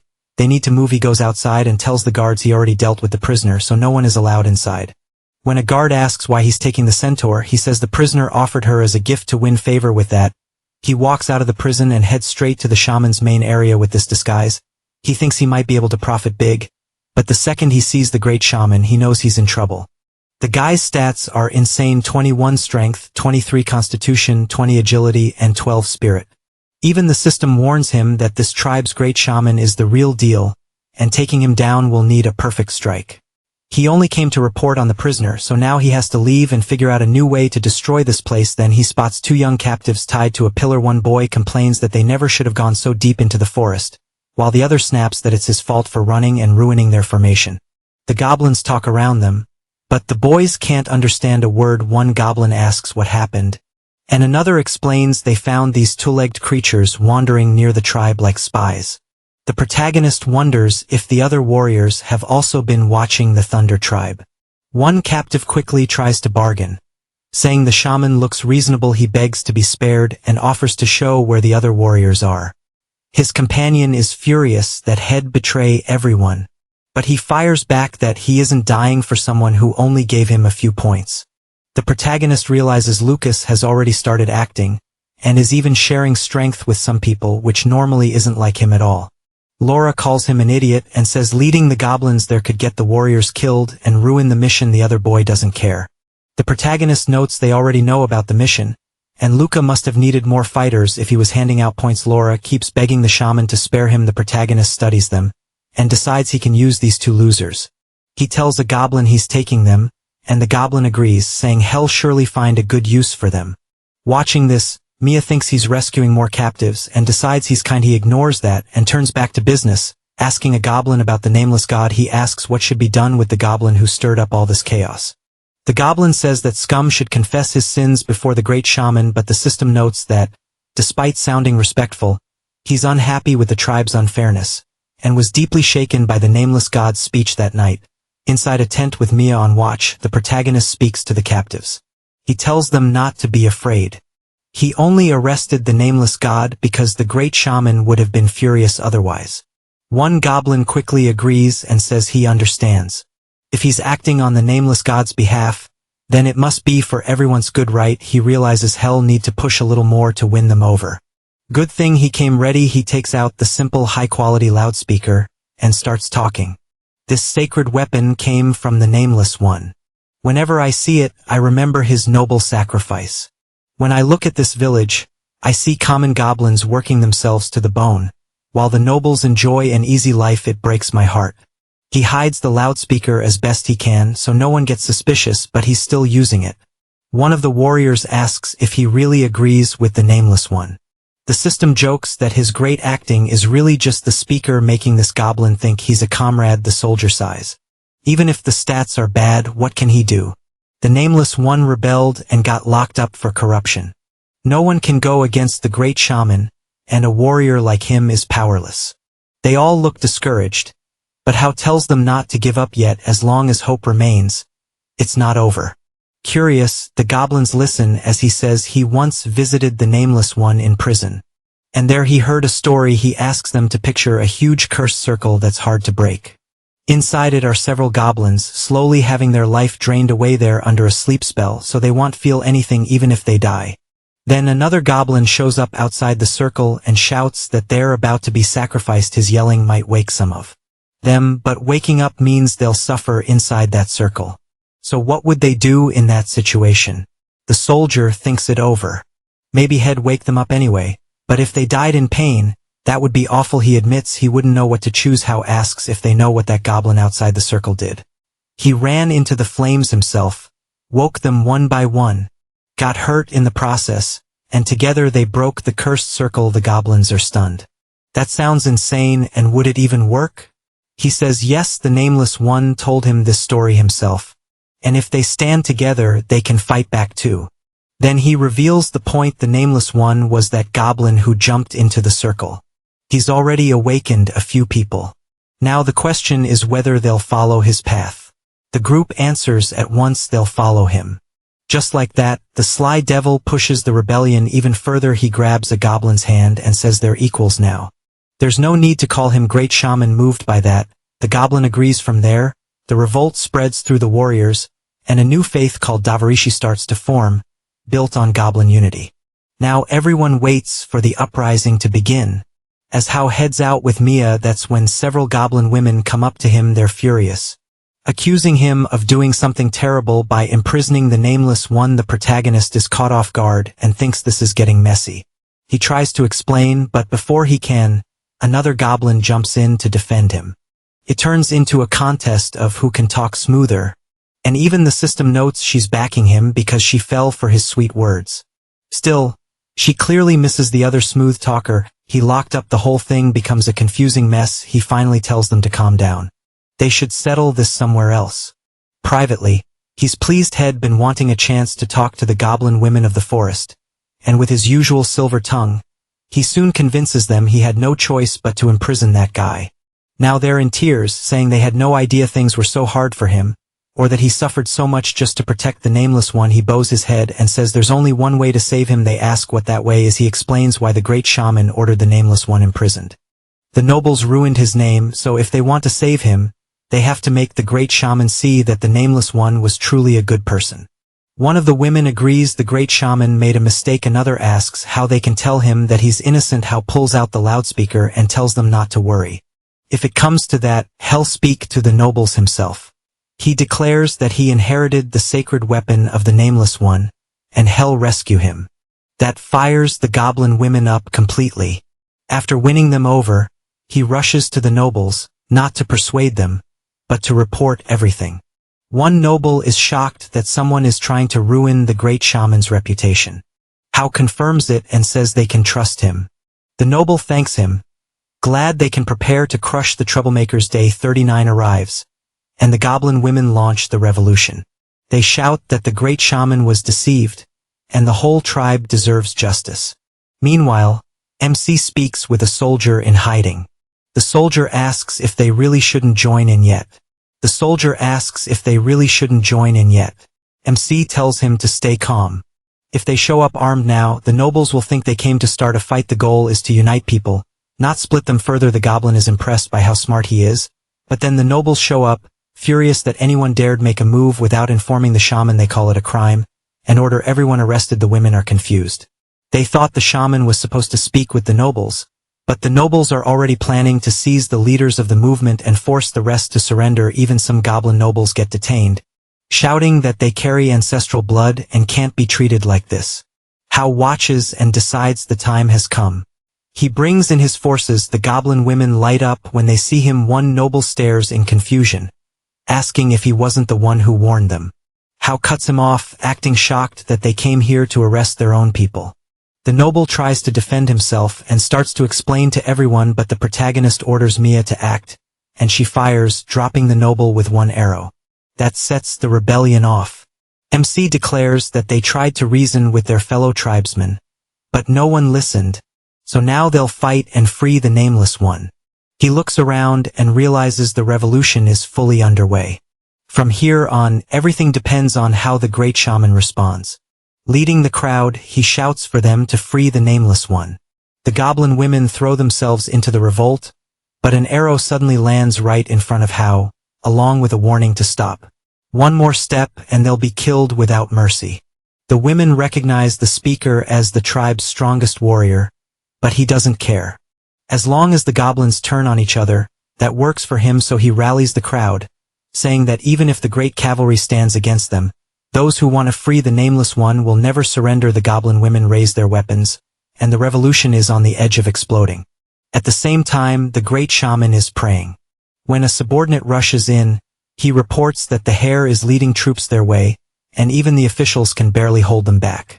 The great shaman is stunned. The hare was supposed to be trustworthy, so how could this happen? He even asks if the report is a lie, but the subordinate swears it isn't. Still calm, the tribe leader tells him to answer something first. Even with a revolt going on, why can't they suppress it? The goblin explains that it's not just civilians anymore, some warriors and even nobles have joined in. Now angry, the leader demands to know how an outsider's words swayed so many. He hands over an ancestral totem, and gives an order: take the totem and get things under control. Preserve as much as possible, and the totem bearer answers at once. Perfect great shaman, he already knows what to do. But hidden nearby, Lukov's group is watching the whole tribe. One of them excitedly tells Captain Lu that the goblins are falling into civil war, which makes this the perfect chance to strike. Below them, goblins and centaurs are already clashing. The armies are trying to stop the chaos, and Hao is surprised. He expected to exploit the main army's weakness and finish them off, but his own side seems to be winning instead. Then all at once, everything stops. The protagonist wonders why no one is moving. The goblin carrying the totem has arrived. He announces that he bears the totem of the great ancestors and will deliver an oracle. The system warns that this guy hates the hare and thinks Hao is unworthy of the great shaman's favor. That immediately shocks MC. He realizes the body he took over is hated by this guy. And worse, the man is carrying serious gear. The crowd starts reacting well to the totem, which is bad news. He needs them angry. Then the totem bearer speaks, accusing them all of causing trouble for the great shaman. He says the great shaman knows the truth and wants everyone to go home, rest and accept forgiveness. The goblins, simple as ever, eat it right up and revere the totem bearer. The protagonist knows it's hard to beat the respect they have for their leader. Arguing now could ruin everything, so he switches tactics. He says there's no need to rush. The great shaman is right, and they should all celebrate together. Hell, bring out the Nameless One, so everyone can speak with him. The totem bearer hesitates, but Hao presses on. Everything is settled now, and the great shaman promised forgiveness. Was he really going to question that? Not wanting to stir things up more, the totem bearer gives in and agrees to go get him. As they walk down the corridor, the shaman admits he used to think MC only cared about pleasure and had no ambition. Today changed, that he finds the sudden kindness suspicious. Then the shaman beside him adds that looks like Hao saw the Nameless One stir up a little rebellion and decided to use it for himself. He even praises it as a great plan, especially once he got the totem. Then comes the warning. Leave the Thunder Tribe now, before he decides not to let the protagonist go at all. Annoyed, MC says the man sure loves giving advice, so now it's his turn. Without warning, he sends his spider companion at the shaman. The spider gets ready to eat the item, but Hao stops her. He has another use for it. Outside, the goblins wait eagerly for him to return. One goblin spotted him first and yelled, "He's back." But the protagonist came out carrying the beat-up goblin from earlier and shouted, "The Nameless One was murdered by the shaman. This tribe executed him for nothing." Just like that, he found a new way to fire up the rebellion. And the crowd froze in shock. The guards pushed back right away. "That's impossible. You were the only one who questioned him, and where's the totem bearer? Why isn't he with you?" He answered that the shaman never planned to spare the Nameless One. He only wanted to cover it up. Then he pulled out the megaphone and cried, "I swear on this sacrifice, will avenge the Nameless One and tear down the system." He threw up his arms and the goblins were completely fired up. Now blinded by rage, they ignored every excuse and rushed forward screaming, "Kill those bugs, tear this place down. This tribe is unjust. The soldiers were swarmed and panicked. What are you doing? The protagonist smirked. Chaos was exactly what he needed. That was the moment the rebellion truly caught fire. The civilian goblins were far weaker than the armed riders, but this fight was different. They were charging in for freedom. Even with arrows and spears hitting them, they kept pushing until they reached the army guarding the great shaman. A noble shouted for them to stop, but the soldiers hesitated. The protagonist kept pushing them on. Ahead of us is the great shaman, and that's where our awakening begins. While the battle raged, he focused on his real goal: destroy the portal, bringing in goblins and finish the main mission. He waited for a chance to slip up the stairs to the temple.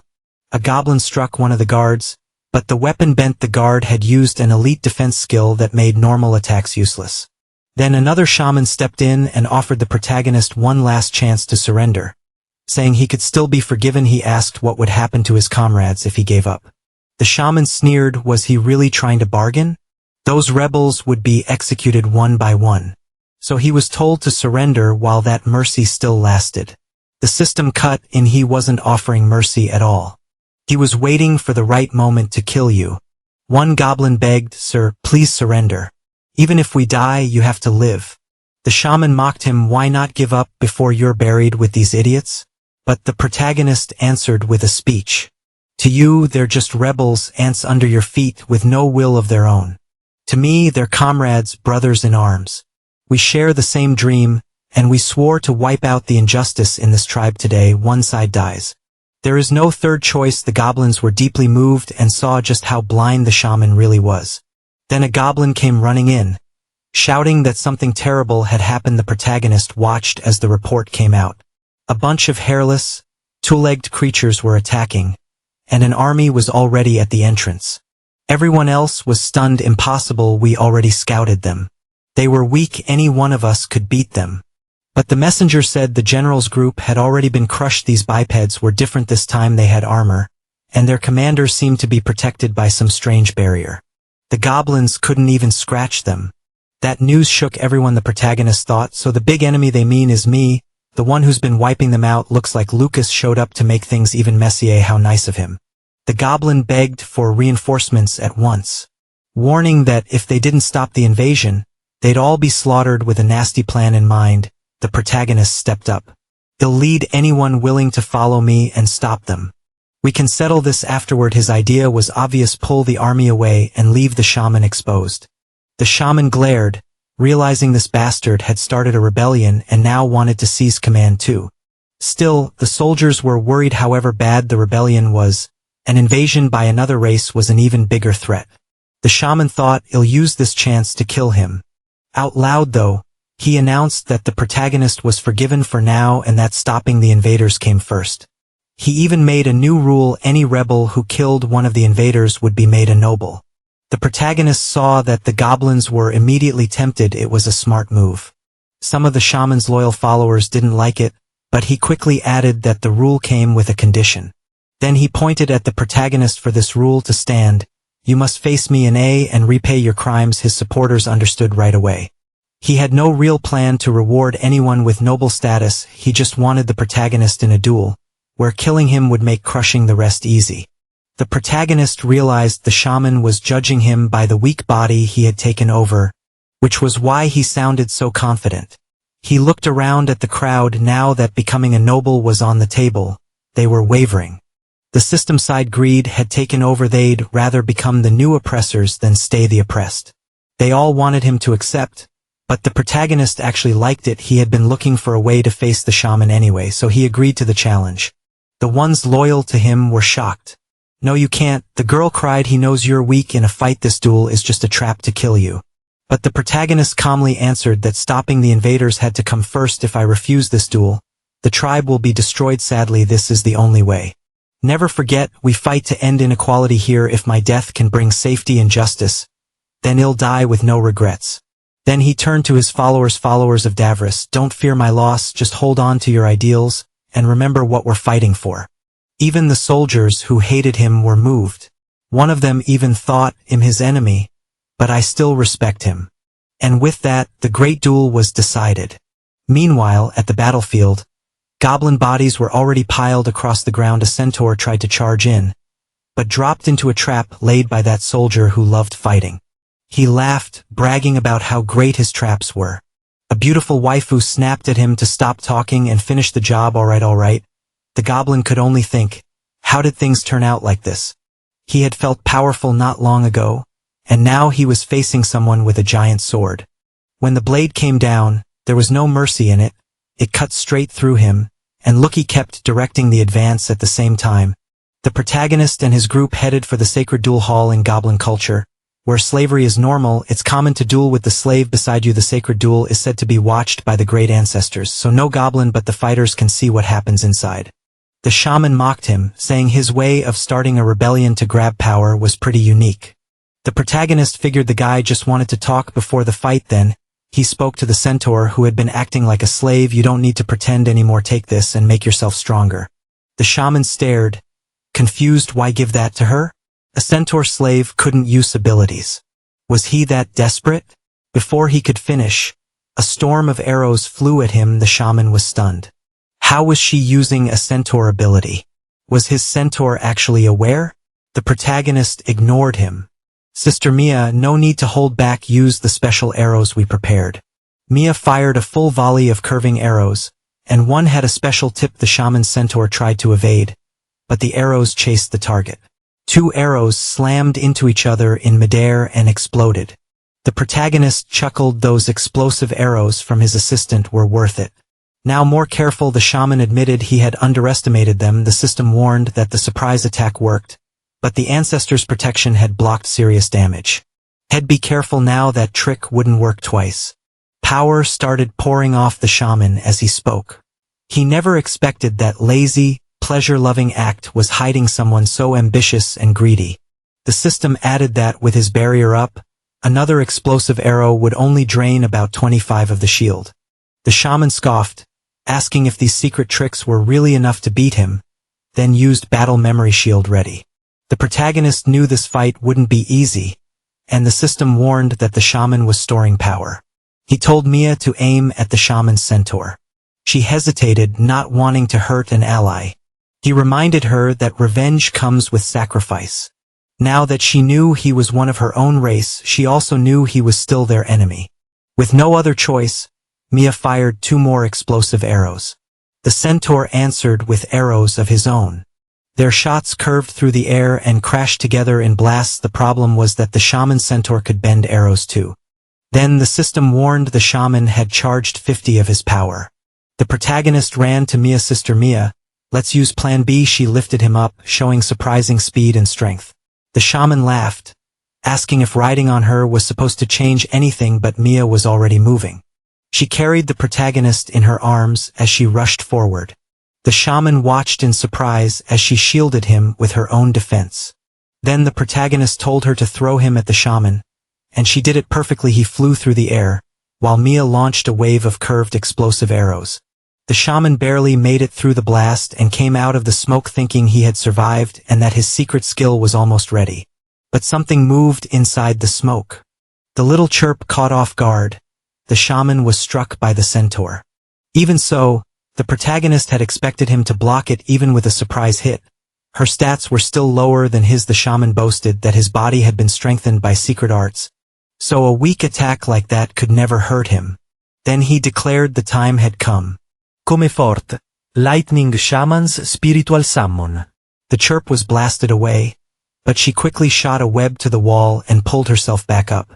The shaman sneered, too late, monster. Now he had the ancestors' protection, and the system warned that the grand summoning had started. He was already stronger than a level 2 in close combat, and now he could fire unpredictable long-range attacks too.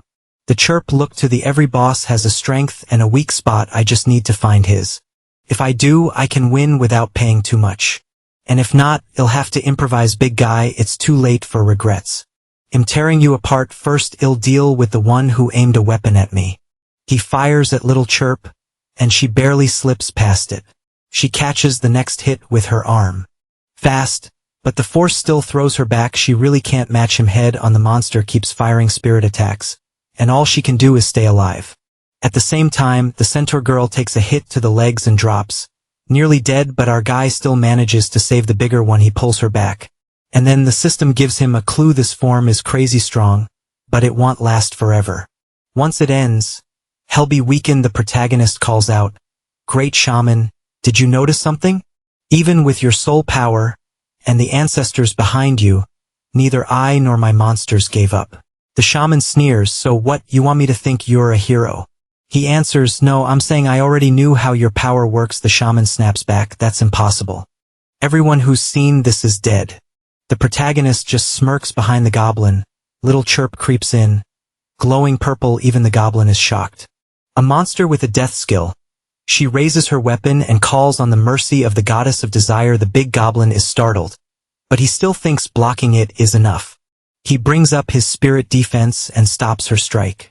The shaman boasts that the great ancestors' protection can't be broken. The protagonist fires back. "The calmer you get, the easier you are to kill." Little Chirp puts all her strength and speed into that blow. From his testing, the shaman can only barely stop it if he uses everything. Then he calls out, "All right, sister, raise morale. One more point in strength and one more in agility." The shaman panics. Can he even block this? Then an explosion goes off, fire spreads, glitter falls, and Chirp unleashes her forest skill too. That finishes him. She drops from exhaustion. The system warns that the spider girl used her boss skill, leaving her badly weakened. Though she's still stronger than him, the protagonist groans at the system, then walks over to what's left of the goblin. He saw her split the guy in half, so why are there pieces everywhere? He must have had gear that toughened his body. Little Chirp walks over, takes the teeth he had and gives them to the protagonist. Another pendant. Do all goblins wear these things? Then she gives him a hungry look, like she wants it for herself. He asks if she does, and her face makes the answer obvious. She doesn't even need to ask. Of course she gets the best gear. She's thrilled. The system says that because she's weakened, she only has 10 agility right now. It doesn't look like much changed, but the system explains her body already absorbed part of the item's power, giving her growth and evolution normal spiders don't get. Basically, he got lucky. The downside is that this power is hidden, marked only as 20, and the protagonist is completely confused by that still. If the system says it's good, he lets it go and calls over the little centaur, but when she turns back, she's grieving the friend who got crushed. She says the goblin is dead, and begs him to save him before it's too late.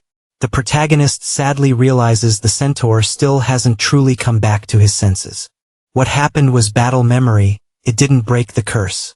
He apologizes and says that after using the collar, there's no saving him.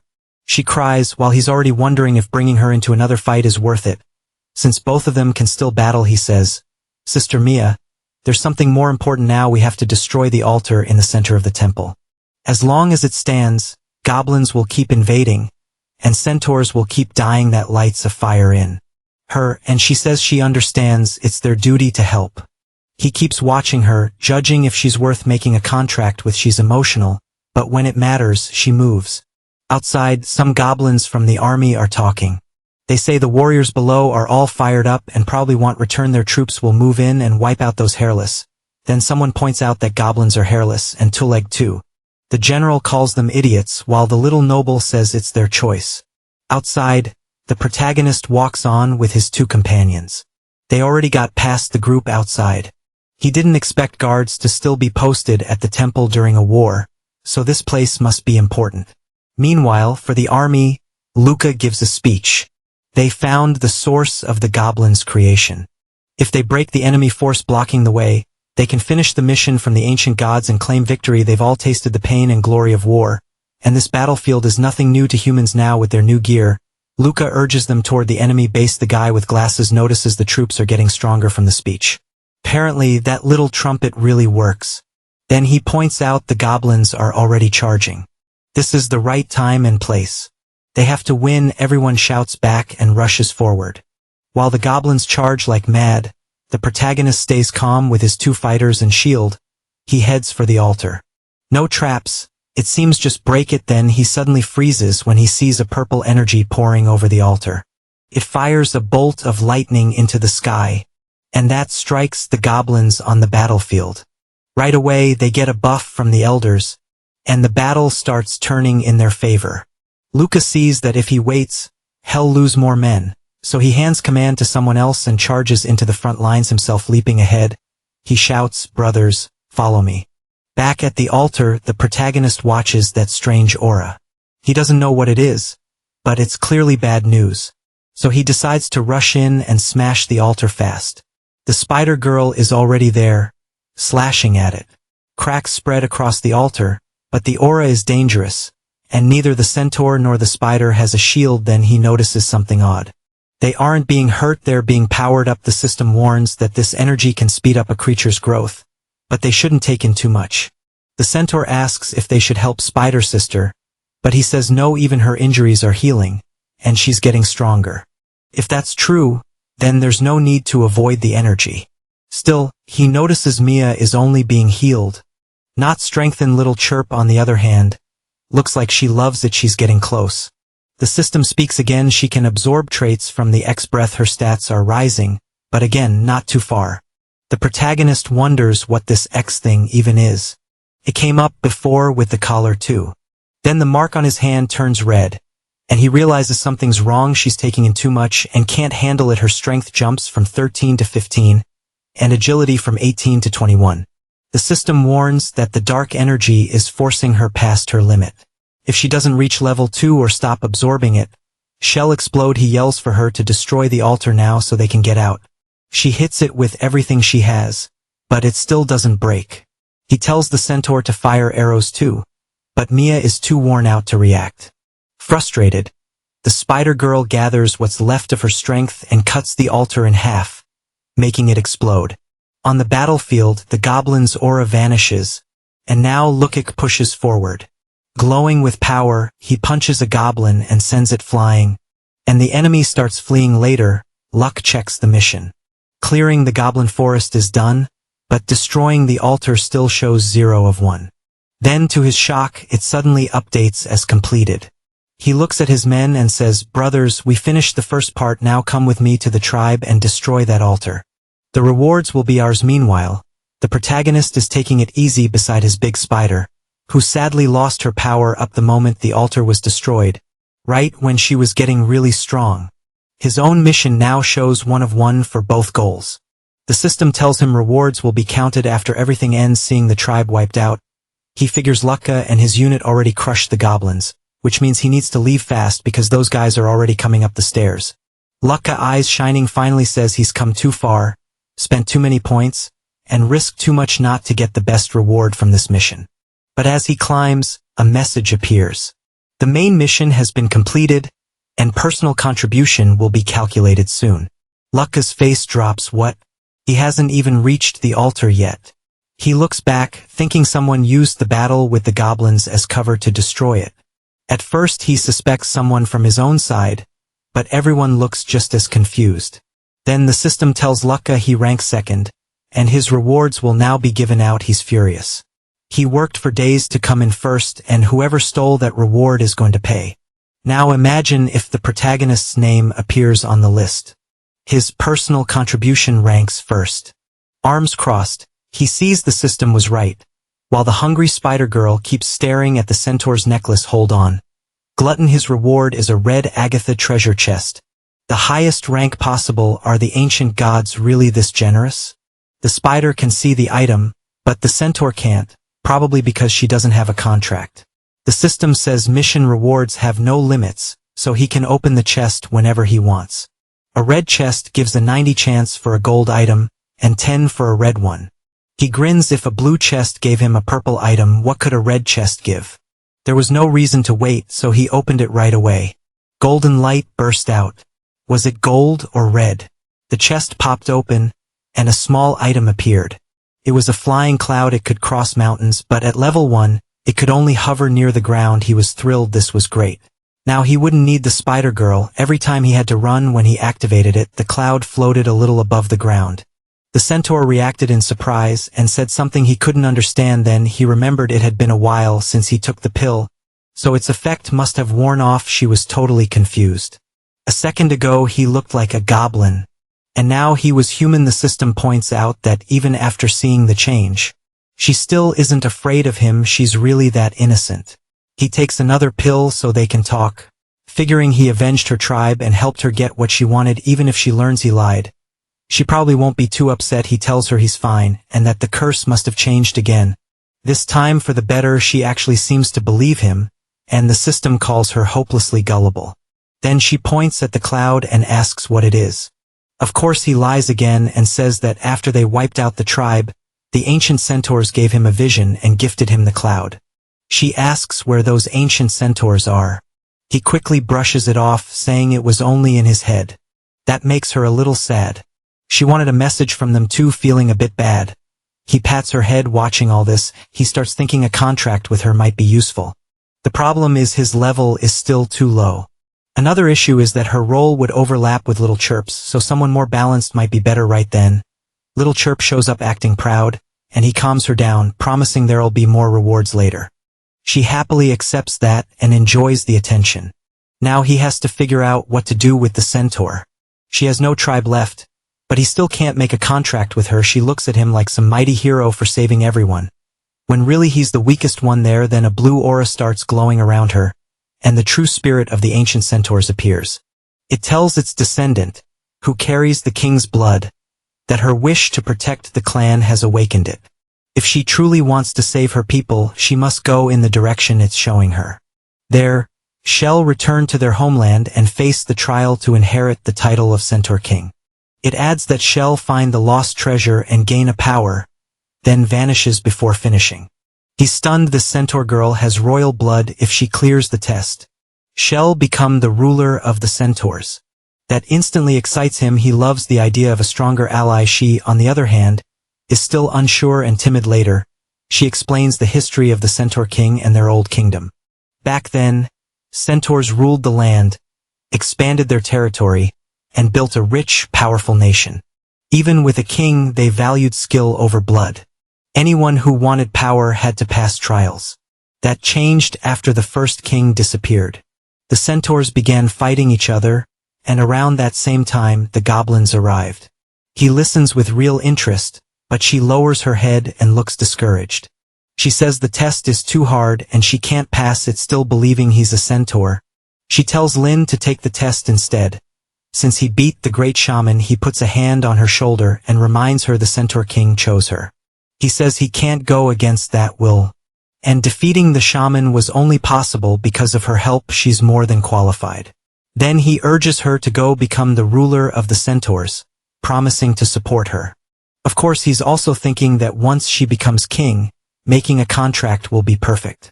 While Little Chirp watches, the centaur feels happy and a little shy as he explains he can't stay with her yet. Her trial will take time, and he still doesn't have the level needed for a contract.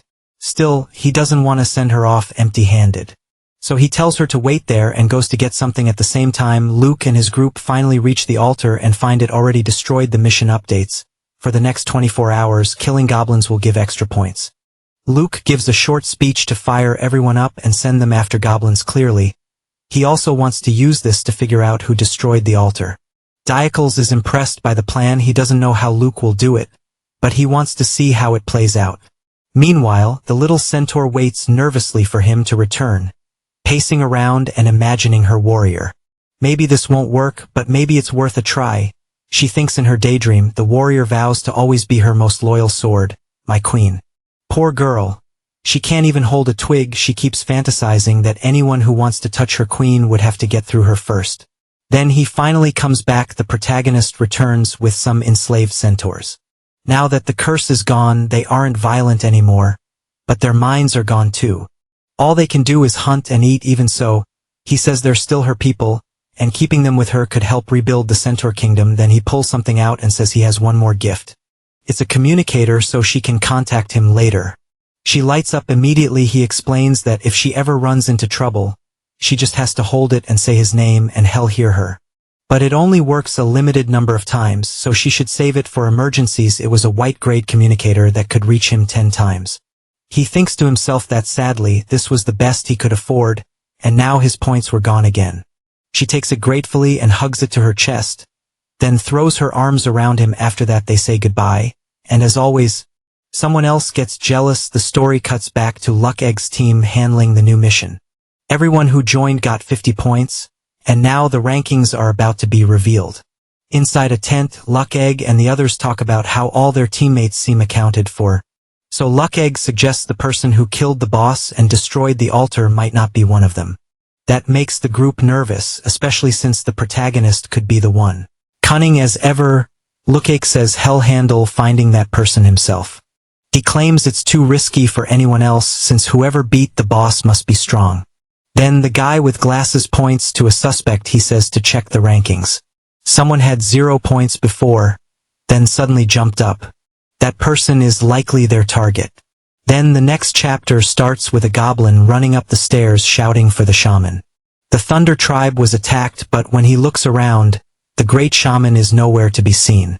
Instead, a spear and arrow are stuck in the wall behind him. The shaman had already been killed. A young man steps out of the shadows, relieved that he finally reached him.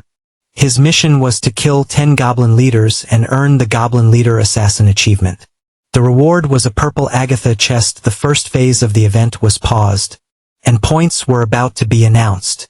He checks first place and wonders if he pushed too hard and is about to attract trouble. Luckily, he can lower his presence, so almost nothing notices him. That's how he got through the spider dungeon stunt. He remembers opening a chest and spotting a little girl nearby, then getting a reward no one was supposed to have. A class change to user of the 5 elements. Even goblins could barely sense him, and with his earth power, he could move in and out without leaving traces. Now that he's in first, he decides hiding isn't worth it anymore. He might as well enjoy the lead.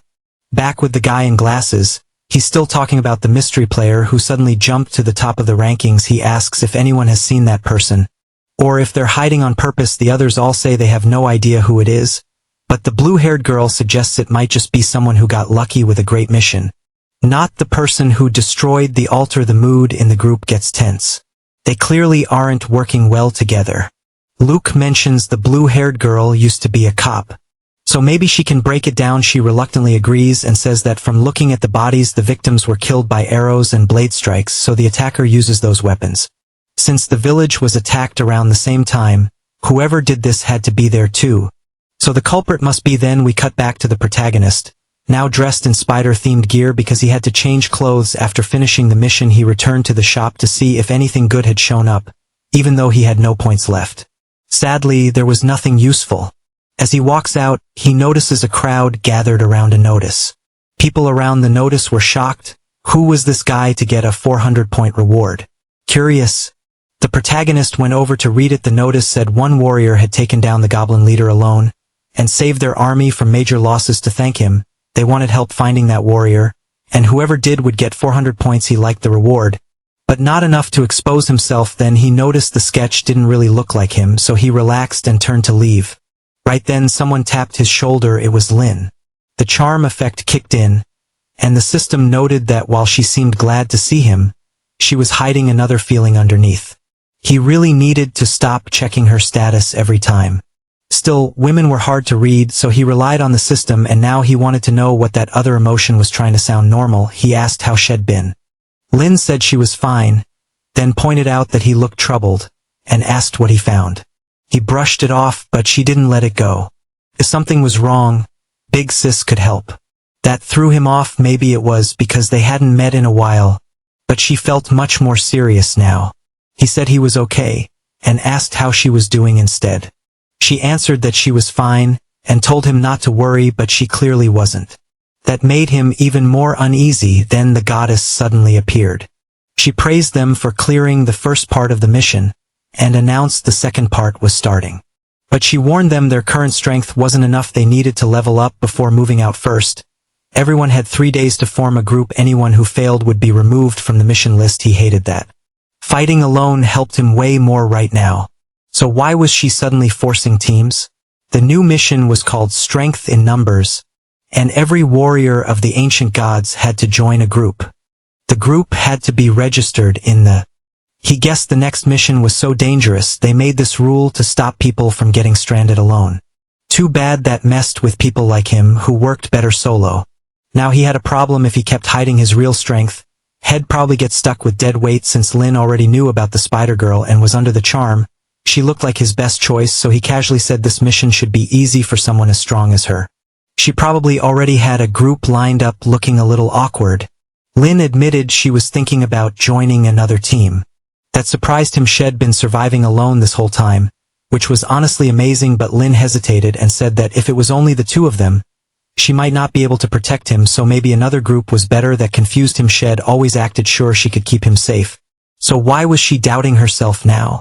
Then it clicked, the system's warning. Her shaky confidence, and the fact she had no team. Maybe she used to have one, and they were all killed, so he gently told her not to worry. He said he'd been lucky, and Sister Chirp was really strong with her around. They could gain a lot. Lin looked embarrassed in his head. He figured that bringing up the giant spider clearly wasn't helping. If praising Chirp failed, maybe acting weak would trigger Lin's need to protect him. And with the charm active, he didn't think she'd turn on him anyway, so he explained that even if Chirp was powerful, his class was special. He could only boost her, not fight well himself. That meant being alone was too dangerous. Whenever Chirp fought, he just hid and panicked. Then he leaned in hard, saying he'd feel much safer with Big Sis beside him, and the moment the goddess gave this mission, Lin was the first person he thought of if she didn't hate him. They should team up. He was playing this perfectly, and Lin tried to resist, but in the end she gave in, saying that if he was in danger because of her, she had to help. She even grabbed his hand. The system said his sad little act had worked on her protective side, but he was still a total scoundrel. Now they had a new issue. They needed points to register the team. He had none, and Lin only had 100. She asked how they were supposed to get 300 more so fast. Just then, a chubby guy named Pan Wei showed up and offered all his points if he could join Lin's group. The system noted that in a world this harsh, someone with such a bad-looking status screen had to have some useful talent. The protagonist asked Lin if she knew him. She said they'd only talked once, but he kept bothering her. After that, she thought he'd finally stopped, so the protagonist asked if Pan Wei was basically stalking her, but the guy quickly denied it. He said he wasn't a creep, had just seen Lin fight that day and was amazed by how strong she was. The protagonist glanced at Lin like, "You beat a goblin barehanded?" She started to deny it, but Pan Wei kept going, saying the most unforgettable part was how she protected her fallen teammates, even while getting hurt herself. Lin cut him off and told him to stop dragging it out and say what he wanted. Pan Wei explained that battle was so brutal, Lin was the only one left standing. Had been too scared to move, but after seeing that, he believed she was worth trusting his life to. That confirmed the protagonist's guess. Her old group had probably been wiped out. Pan Wei added that as soon as he heard the goddess message, he ran over to find her. He had no real combat power, and if Lin rejected him, he'd probably die in some other group. The protagonist noticed this guy was also leaning hard on her kindness. The system instantly snapped back, "What do you mean also, you scoundrel?" Pan Wei kept pleading, saying he believed Miss Lin would never abandon him, which was why he was offering all his points.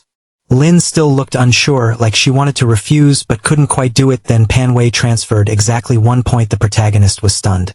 After all that? Just 1 point? Still, a sneaky idea came to him. Maybe this chubby guy had some kind of talking skill. If so, the protagonist could use him later and let Pan Wei take credit for the group's achievements. Instead of drawing attention to himself, Pan Wei kept selling himself, saying he might not help in combat, but he was good at planning and logistics.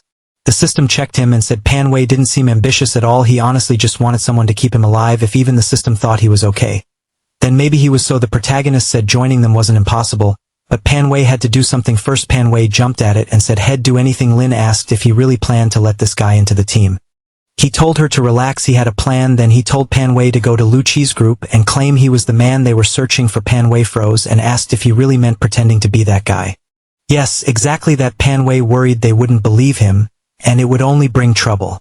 The protagonist bluffed that the so-called boss they wanted was his friend, so there was nothing to fear. Pan Wei still hesitated and asked why. If that was true, he didn't just tell his friend himself. Little Chirp gave him a small smack, and the protagonist answered that his friend moved through the shadows and couldn't be detected. Then he told Pan Wei to cut his hair a bit and go. Pan Wei touched his head in confusion, but gave in. The protagonist promised that if anything went wrong, his friend would protect him. With that, Pan Wei reluctantly agreed. He sighed and said he had no choice. If he wanted into the group, he had to take the risk. After he left, Lin looked at the protagonist and asked if he was actually the boss. He quickly denied it, then told her to keep quiet. Even with the spider, he said he was still weak, and letting people know about him would be dangerous. It was better for Pan Wei to collect the points for their group. Lin, now fully fired up, promised nothing would happen to him while she was around. Pan Wei soon reached Li Qi's camp. There were a lot of people there, but he tried to stay calm, telling himself that even if he got exposed, the boss would save him. He also had a communicator, so the protagonist could coach him through the lie. Had already been told that since the real target was a solo player, Pan Wei had to enter alone to make it believable. As he held the communicator, Li Qi and his people were discussing how to divide things, now that everyone had to build one big group. Then someone came in and announced that the man tied to the bounty had arrived to collect it. Pleased, Li Qi told them to bring him, and Pan Wei stepped inside and said had been out hunting, only just learned they were looking for him and wanted to if they were friend or foe. Inside he was panicking. There were way too many people here and he needed to finish this before anyone saw through him. Li Qi proudly introduced himself as the leader of the group. He explained the notice was only because people were hard to find now, and said they meant no harm. Then he invited Pan Wei to sit and tell them his name. Finally settling down a little, Pan Wei introduced himself. The protagonist listens to the whole exchange through the communicator. Li Qi says they only wanted to satisfy their curiosity. Anyone who beat a boss alone had to be someone special. Li Qi starts studying him more closely, since he doesn't match what they expected. Pan Wei shoots back that group fighters just don't understand how strong a solo hunter can be. He says that when he found the goblins, he knew the only way to kill their leader was to sneak into the base. That seems to be enough for Li Qi to believe Pan Wei was involved. Impressed, Li Qi asks for more details about the boss fight. Hearing that, the protagonist realizes Li Qi already knows part of what happened and is testing him. Pan Wei gets bolder and says fine, he'll explain. He claims that he usually ends fights in one hit, but this boss was different. When he entered, he saw the goblin shaman riding on the centaur. Most people would have frozen, but he says he felt no fear at all. According to him, the centaur fired arrows first, and he knocked them away with ease.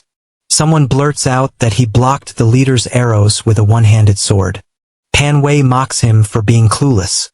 He explains the centaur was weakened by the slave collar, so its arrows weren't that strong. Then he says he used explosive arrows. Maybe the boss blocked them, but they still did damage. When the smoke cleared, the boss rose into the air and called on ancestral power in a desperate rage, but Pan Wei says had already activated his dimensional slash. He finishes by saying the last thing he saw was the boss brain falling out. Some people look impressed, but others think the story sounds off. The blonde man beside them says rank info isn't everything. People can hide skills and strength. The protagonist is relieved Pan Wei is thinking fast and keeping them on the hook. Still, Luke hasn't bought it yet. He says it's a good story, but asks how Pan Wei got there without fighting anyone, since there were no battle traces on the way. That question makes Pan Wei nervous. The protagonist quickly tells him through the communicator not to panic and to repeat what he said about the goblin temple. Pan Wei follows the script. He says he knew the goblins cared deeply about the temple, so he attacked it first to draw them away, fought the boss alone, then returned and wrecked the temple. Lucky thinks it over. The story fits what he knows, but Pan Wei still doesn't match the image they had in mind.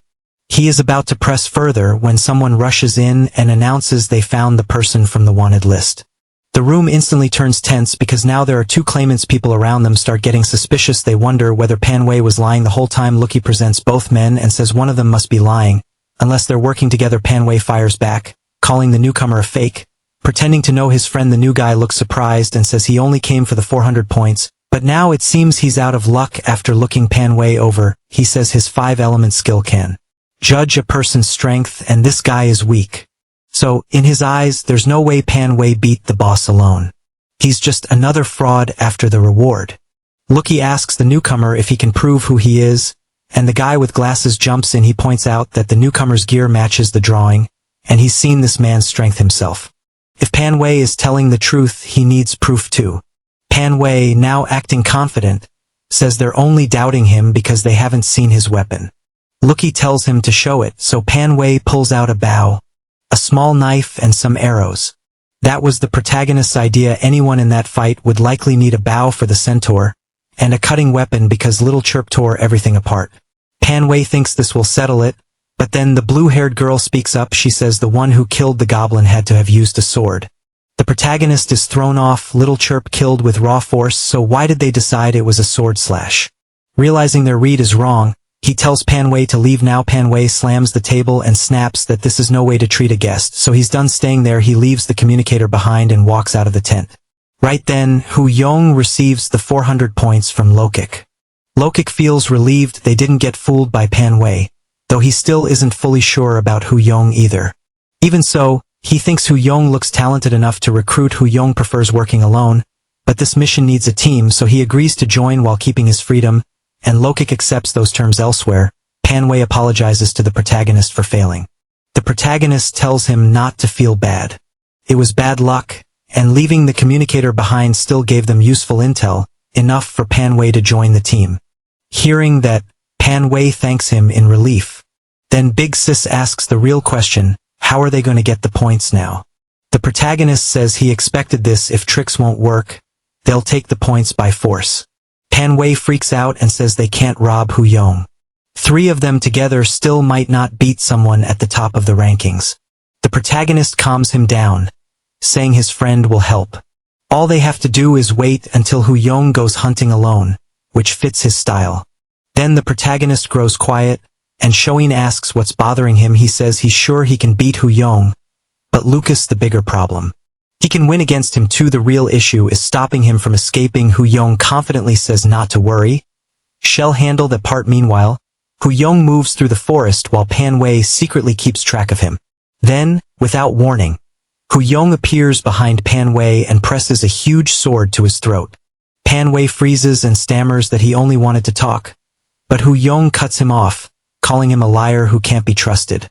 Pan Wei hurriedly says to relax. He explains that he knows Hu Yong only went to Lutak for the points and claims he has info that could get them far more if they work together.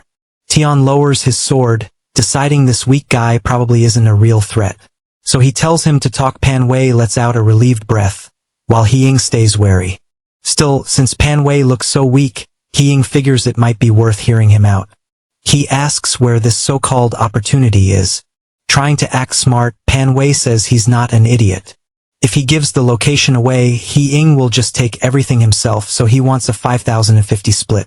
He-Ying, clearly annoyed, starts drawing his sword again, and Pan Wei quickly begs him to stop. He-Ying puts it away and tells him to quit talking nonsense and lead the way. Pan Wei takes him toward the goblin base. After looking around, He-Ying realizes where they are and asks why they're back at the goblin base. He says he already searched the whole temple and found no hidden treasure. Pan Wei insists it's inside and tells him to come on. But He-Ying's expression turns cold. He already checked everything there. So why is Pan Wei lying? Pan Wei drops to his knees and begs for mercy, saying he only lied because he admired He-Ying's strength and wanted to team up. He-Ying doesn't buy a word of it. Then Pan Wei's attitude suddenly changes. Now it doesn't matter at that moment. He-Ying realizes he's walked into a trap. Pan Wei smirks and starts to gloat, but then He-Ying vanishes. He has already escaped the pitfall and appears right behind Pan Wei. Ting wonders why this weakling would try such a childish trap. Deciding Pan Wei must want to die, he raises his sword, but before he can strike, Little Chirp suddenly jumps in and saves Pan Wei. The hit sends He-Ying flying back. He curses to himself, shocked by how strong the monster is, and wonders why it's protecting Pan Wei. Still, he decides to retreat for now and get revenge later. Then he realizes something's wrong. His body won't move. Looking back, he sees Dinyu used a taunt skill that forces him to stay and fight for at least 5 minutes before he can react. A blade touches his neck and a voice warns that he's not going anywhere. The protagonist steps out from behind a tree. He tells He-Ying not to be afraid. They want wealth, not his life. Then he adds that He-Ying trained like a bandit anyway. By the next moment, Ting is already taking the 400 points. He-Ying thinks that since he earned them easily, losing them isn't the end of the world. He just wants to survive, so he asks if they can let him go now that they got what they wanted. Pan Wei isn't ready to let him off so easily. After all the threats from earlier, he demands one of He-Ying's items too. In the end, they squeeze another 50 points out of him. He-Ying decides that's still better than losing his gear. Points can be earned back later. Then someone knocks him out with a hit to the head, and the protagonist acts casual, pretending he isn't the one controlling Little Chirp. He gives He-Ying a friendly wave and says goodbye. Pan Wei is completely amazed, thinking the boss really showed up in person. After that, they head back to form their team, while Chirp slips quietly into the shadows. Back at Linkic Space, they learn one team is already full, and the second is almost full too. About 200 people total. Our guy manages to set up his small team, but the chubby guy ends up as leader. He's a little embarrassed by it, but the other two act like they trust him all the way. That's really the protagonist's plan. He doesn't want any attention on himself. The chubby guy is deeply moved. He's basically ready to worship them. Pretty sneaky move. While Panway talks to people and looks like the one running things, the protagonist quietly gathers rewards and stays hidden. For now, that's the smartest play. Then a portal opens behind them, and it pulls everyone to a new place. They get dropped hard onto the floor of a room, and the chubby guy gets smacked up from the landing. They quickly figure this has to be the gods doing. The protagonist says the place feels like a shopping mall. Right after that, the goddess appears and says this is a starting reward access to the team station. Each team gets its own private area, and if they use it well, they can earn a lot more rewards. The kind of residence they build gives different buffs. Like Spirit, they also get discounts on old station items, and rare gear can be bought here too. For now though, every team station is empty, so they have to choose a base style first. It also seems they can come here any time from their base, since they're sent back to the starting point afterward. Every room has a qualification rank, and stronger teams get better ones. Thanks to Chirp and the soft rice, the protagonist's team gets a diamond rank room. They're the only team with one that high. The news is that adding any room traits costs 1,000 points, and the protagonist is completely broke. Meanwhile, Luca, this team has 200 members and plenty of points, but their strength is spread out too much, so they only get platinum and gold rooms instead of diamond. Luca can't believe it. They gathered all the strongest people, so why no diamond room? Only diamond rooms can buy the best station with all the buffs. The blue-haired girl guesses the only one who might have gotten diamond is Hao, but he only got platinum. He receives a call from Luca, but the story cuts back to the chubby guy. The protagonist tells him a story. The boss, the chubby guy thinks is Chirp, gave them the diamond room. That's why their room is so good, but Kaiching points out it still doesn't help much. They don't have enough points to buy the residence or the bonuses, so the chubby guy suggests selling the room to someone rich like Luca. The protagonist would rather sell it to Hao, so Luca's group won't get suspicious.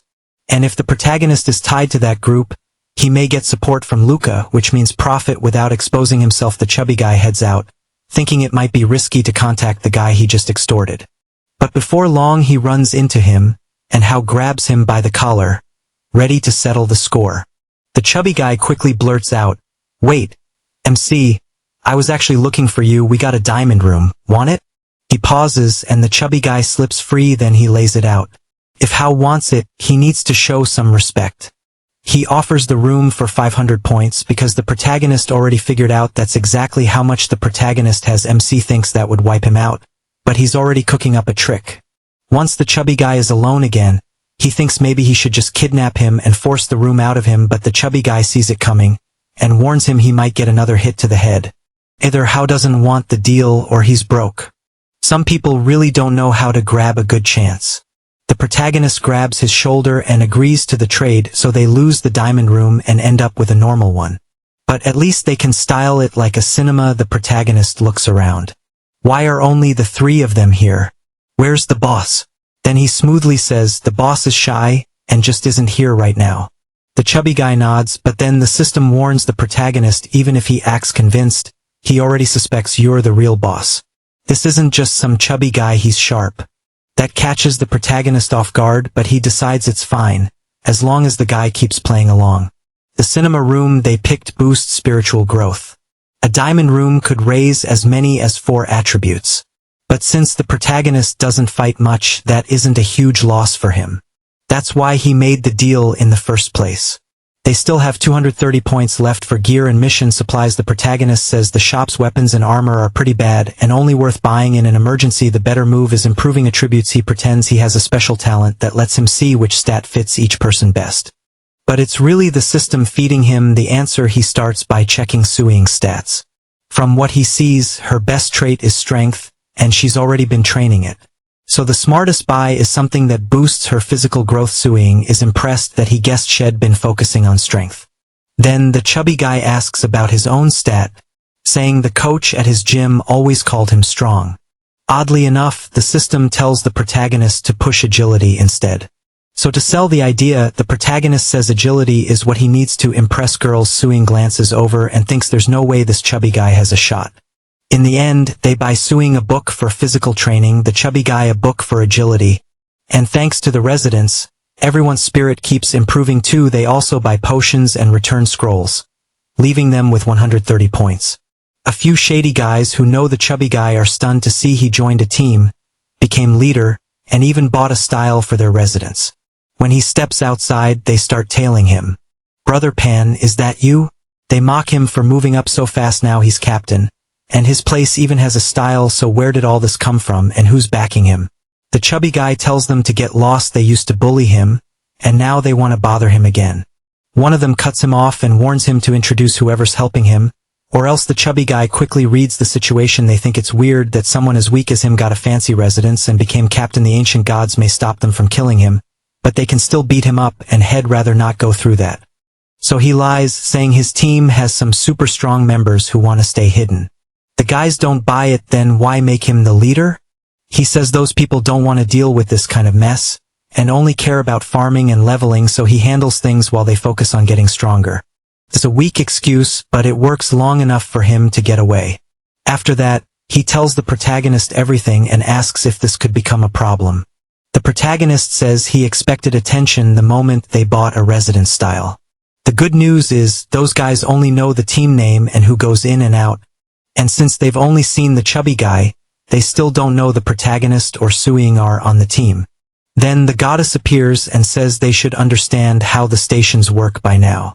Part 2 is about to start. Their next mission is to explore the Misty Mountains past the forest, and the first goal is clearing the fog. Everyone will be sent to different spots. Good luck. Soon portals open in the mountains and our group arrives. The whole place is buried in fog. Seeing how huge the area is, the protagonist immediately understands why teams matter. The main quest is clear, remove the fog from the mountains, find its source, and bring sunlight back. But one part confuses the protagonist. If each team has to clear a fog, how is that supposed to work? The chubby guy is still recovering from the trip, when a very suspicious man suddenly shows up and greets him like an old friend. It's the leader of those shady guys, and he brought his crew. The chubby guy stands, but they start closing in on him. He claims Manhwa talked about a bunch of strong teammates, yet all he sees is one woman and one kid. Manhwa apologizes to the protagonist, saying he didn't think they'd find them this fast. The protagonist stays calm and says he expected trouble anyway. Suing quietly points out there are a lot of them and wonders if they should run. The leader then tells his boss he had reported 100 people, but now it's just these 3.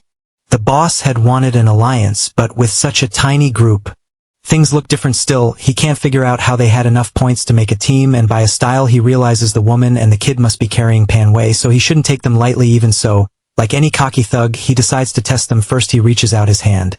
His name is Wong, and he suggests they be friends. The system warns that he's arrogant. But careful, this is a test. The protagonist wonders what exactly he's planning. He reaches back and gives his name as Lin Ha. It turns out a handshake can reveal someone's power. The glow stays white, so Wong judges him to be as weak as Manhwa. Then he reaches for Suing's hand, and the system explains that his special skill scale hand glows white for weaker targets and red for stronger ones. When he tests Suing, it gives off a faint red light, meaning she's only a little stronger than him. So he decides their gains must have just been luck, and there's nothing to fear. He looks at them and says they shouldn't explore the valley alone. His team is big, and if they join up, they'll be safer. Manhwa fires back right away. They're not joining a bunch of backstabbers with hidden plans. Xiao Yum backs him up, saying how is their leader, and if he says no, that's the end of it. The thug's tone turns sharp. Manhwa, he says you really don't get it. He wasn't asking, he was just telling them. Then he grabs MC's wrist like he's about to pull something. How lets it happen? Then glances back and winks their signal for everyone to stay still. A moment later, he is tied up, while Xiao Yan and Manhwa are forced to lead the group. The thug smirks at the protagonist and says people always die on these trips, so it's good his 2 friends are walking in front to keep their side safe. Xiao Yan and Manhwa still have return scrolls, so if things go bad, they can just run. Playing the bully, the guy calls how useless trash who only got lucky by meeting them, otherwise he'd already be dead. Then he sneers, saying he was starting to miss that face, even with blood all over it. How thinks people never know. Whole laugh last. But one thing's clear, it won't be this guy. The thug suddenly gets suspicious. If MC is so weak, why is the boss taking orders from him? He already tested him, and MC seemed no better than Manhwa. He drops to his knees and acts terrified, begging to live. He says he'll be a slave, even a cow if he has to. The thug is left thinking, what kind of nonsense is that? Still, he asks if the protagonist will really do whatever he's told. The protagonist quickly says yes. The thug starts shaking as he hands over all his points and gear. How is pleased the guy was the captain and carried the loot for everyone. He figures he can pass it to Chubby or Sister Xiaoyan later. Crying now, the thug asks if he can leave since he gave everything up. But the system cuts in. He's lying, he's still hiding some items. MC decides he can still be useful, so he tells him that in all this fog, he'd have a better shot at living if he stays with them. Yep, the thug is coming too as they keep moving. How spots a mark he left earlier. That means they're somehow looping back even though they've been walking straight. He had thought Shorp made everyone vanish, but now he realizes a barrier is splitting people up and sending them back to where they started. While he thinks it over, Shorp catches a scent and fixes her eyes on a tree. She quickly calls How over, and as they get close, a mission appears. This tree watches over the area, and destroying the formation it guards will break the barrier and bring sunlight back to the valley. Go mission, destroy the barrier's formation. He immediately notices the thug got the mission too. That tells him Chirp wasn't the reason his team got separated. So if he breaks the barrier, maybe he'll find them again. Except now he's tied to this tree. The thug glares at Hao, who acts like he couldn't care less. Then the thug suddenly uses a shadow clone style trick, leaving a scarecrow behind and popping up behind the protagonist. He rushes for the tree, trying to finish the mission himself, but a huge monster bursts from the ground and sends him stumbling back in fear. He's instantly panicking. They're in serious trouble. The monster is a troll-like creature about 2 meters tall. An adult cave goblin hostile. It's the guardian of the eye formation that keeps the fog in place. Unlike normal goblins, this subspecies is smart and has crazy stats. Even the system tells how to get out of there. The thing has 25 strength and 25 constitution. MC is relieved he didn't trigger it first, and realizes the goddess wasn't kidding. This mission won't be easy. The thug starts begging him for help, but it looks like he's about to die. The protagonist is honestly enjoying it. Sure, the guy is finished. Then the story cuts to Chubby's side. Xiaobei drops one thug with a punch and tells the chubby guy to run. He tries to act confident, saying things are easier now that his agility went up. But his face says the exact opposite. Back at the tree, the cave goblin slams the thug into the ground and leaves behind nothing but a bloody mess. As the goblin turns, it barely avoids a sudden attack. The creature isn't just powerful, it's fast too. It lifts its giant hammer and smashes Chirp away, leaving her hurt and thrown back. With the surprise attack gone, the fight gets much harder. The goblin's stats are way higher. Xiaobei wants to use morale boost with Chirp's boss skill, but she needs time to set it up, so he has to distract the goblin first. The system warns him he's way too weak to draw that monster's attention. All he'll do is make it mad. So how is he planning to pull this off? MC grumbles about the rude system, but he knows it's right. He needs something that will really tick the goblin off. Then he remembers a skill he thought was useless. Oh, he's cooking up something weird again. The goblin smashes Chirp with its hammer and sends her flying, but right then some liquid splashes over its head. Perfect timing. Did it start raining? You already know the answer. Yep, it's Hao's long-distance P skill. He even sticks out his tongue and taunts the big guy, asking if it likes the smell. The goblin sniffs it, narrows its eyes and charges. Its hammer crashes down and Hao's shield breaks in one hit. That was way too close. But he uses that opening to trigger morale boost. Chirp rushes in from behind with her boss buff and cuts the goblin clean in half. The protagonist realizes he only lived because of the amulet Sister Xiaobei gave him at the start. Then Chirp hands him an item, the same amulet the thug used to switch places with a decoy. It's a rare scarecrow item. Once a day, it lets the user jump a short distance and leave a scarecrow behind. Hao is thrilled, so that's how Wang escaped before. After thanking Chirp, he checks the mission reward. Because he was the first ancient warrior to kill a cave goblin, he gets a purple chest. Sadly, it can only be opened back at base, so for now he has to keep it safe. With the guardian dead, the fog starts to fade. Now he needs to find the chubby guy and the others. After searching for a while, all they find are footprints. Even stranger, the path ahead keeps getting darker. Xiaobei asks little Chirp to find something to light the way, but before she can react, a cave goblin assassin nearly catches him by surprise. Luckily, Chirp pulls him out of danger in time. Cave goblin hostile, 12 strength for constitution, and 16 agility. Xiaobei thinks he should be able to handle this one. The system explains it's a cave goblin scout that hides underground and strikes from stealth. Surprise attacks are deadly for MC, especially since he depends on the Rice King's protection. He knows if he can't react in time, he's done, so he summons the Nimbus Cloud and yells for Spider-Woman to run. As they escape, he looks back and sees Chirp still fighting, but just when they think they're safe, another goblin bursts up from below and almost grabs him. The system says this is really bad and jokes that how should have better luck in his next life. Still, Chirpy manages to drag him out of danger just in time. As she keeps fighting, one more goblin appears behind her, and again she protects Hao from the attack. Things are getting desperate, and he realizes he's never been this close to dying. What makes it worse is his teleport takes 5 full seconds and can't be stopped once it starts. Then one of the goblins suddenly freezes and stares at him. Right when things are about to get worse, red rain starts falling over the area. A sign that Sister Xiaoyuan has arrived to save them. She immediately tells everyone to fall back. Hao orders Chirp to help Big Sister. As the fight continues, the chubby guy watches in shock. He says they're already struggling, and if one more monster shows up, they're done. The protagonist grimly agrees. They can't use the return scrolls if it means leaving Xiaoyuan behind. Pan Wei, shaking now, pulls out a smoke bomb they took from the enemies earlier. It blinds everyone for 10 seconds. As he throws it, he yells for Sister Xiaoyuan to run. The blast goes off, and the goblins scatter in confusion that gives them time to use their scrolls, and in an instant they're back at base. Once they return, Xiaoyuan scolds Hao for getting captured by that thug in the first place. He admits she has a point. MC says he wanted to see whether Wang had another trick planned, but things got out of hand fast after hearing about the cave goblin. Pan Wei is stunned and says he had no idea he went through that much. The protagonist puts a hand on Pan Wei's shoulder and says he's a trusted ally now, so he must already know who's really in charge. The boss is the protagonist. Judging from Pan Wei's status and what he's done so far, MC thinks he can trust him for now. Pan Wei says the lie doesn't matter to him, and then reveals he has a special ability that lets him sense those creatures. That's why Wang's group always sent him first, yet he never got hurt. He smiles and says that's perfect. If they use that skill in his next plan, they can win. Before heading out again, they buy a few supplies. They get a recovery item for Sister Xiaoyuan, and another smoke bomb so she can escape if needed. Pan Wei gets a large shield, and Hao starts thinking about his own defense. This fight showed him he can't always depend on Chirp to guard him, and Sister Xiaoyuan won't always be there either.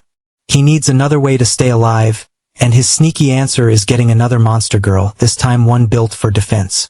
He starts imagining a turtle-like monster girl protecting the team. He pictured all kinds of defensive monster girls, a turtle type to guard the team, a Medusa to turn enemies to stone, maybe even a healing harpy. A strong healer would be amazing. Then he dropped the idea. For now his level was still too low for another contract, and there was no promise he'd find the right monster girl anyway. So he decided to open the chest from the last mission and check his reward. He opened it. Inside was something like a strand of hair. It boosted all 5 senses, but once someone wore it, it could never be taken off. It also changed with the wearer's emotions. He stared at it, totally confused. Pianwei and Xiaoyuan were already walking over. Xiaoyuan asked what he was holding. Pianwei was about to comment too, but he quickly put it on and explained that it was an item that sharpened perception. He didn't care much about using it himself. What he really wanted was to make his team stronger, and since Pianwei already had sharp senses, this would fit him even better. Almost right away, Pianwei stiffened. He said there was something terrifying hidden in the protagonist's shadow. He had felt it before, but now it was much clearer. The protagonist brushed it off, saying it was just the chest reward and Pianwei should use it well. Pianwei gladly thanked him for the trust. The real reason he gave it away was simple. The item also exposed emotions, and that was bad for someone who liked acting weak and scared. Once they got back into the field, Pianwei could already feel it working. He warned that if he took one more step, goblins would attack. Going left felt safer, while the right side was more dangerous. So Pianwei took the lead and tossed a stone ahead. Something was definitely hiding there. A goblin burst out and lunged at them. The system identified it as the same one from before. Luckily, it had gone for the fake bait, which made things much easier. Xian used her lure skill, the goblin locked up, and Sherp swept in from behind to finish it. Then the mission screen popped up. It was like the earlier village raid mission, except this time they had to destroy the stone goblins' underground bases. The more bases they wiped out, the more rewards they'd get. So this was basically a cleanup job. The protagonist quickly laid out the plan, which was pretty much their usual routine. Pianwei would find the enemies, Xian would pull their attention, and Sherp would hit from behind.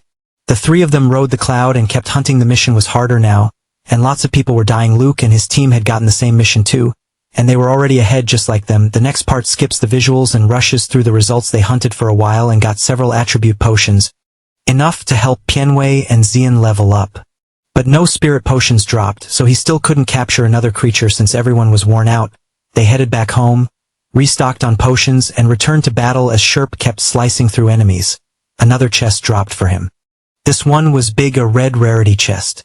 It could only be opened back in the city. Around then, he noticed a man and got a warning from the system. The guy looked ordinary, but he had already switched to the Lancer class.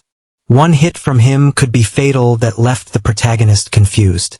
He didn't even know class changes existed. Then a goddess-like girl appeared, and his soft rice charm kicked in. The system teased him to stay focused. It said his charm was making the young woman want to take care of him, but not to get the wrong idea since she was just kind. Still, he had bigger things to celebrate. Pianwei and Xian had both reached level 2 and could change classes too. He leveled slowly himself because he rarely got direct kills. Without wasting time, he bought a class change book for Protector and gave it to Xian. Pianwei ended up with an agility-based class. Kind of strange for a fatty, but that was the result. The bad part was the price. Both books together cost 400 points. Still, he saw it as an investment. If his team got stronger, his own chances of surviving went up too. Back in their room, they used the books and both finished their class changes. Everyone checked the results, and Pianwei had become an agility assassin. The system joked that he could now kill the protagonist whenever he wanted, though he probably wasn't cruel enough to do it. It also pointed out that Xiaobei was now much more dependable, combining her monster luring ability with a shield class. In other words, sticking close to her was the smart move. The protagonist even bought extra shields and daggers for them. He really was soft-hearted then.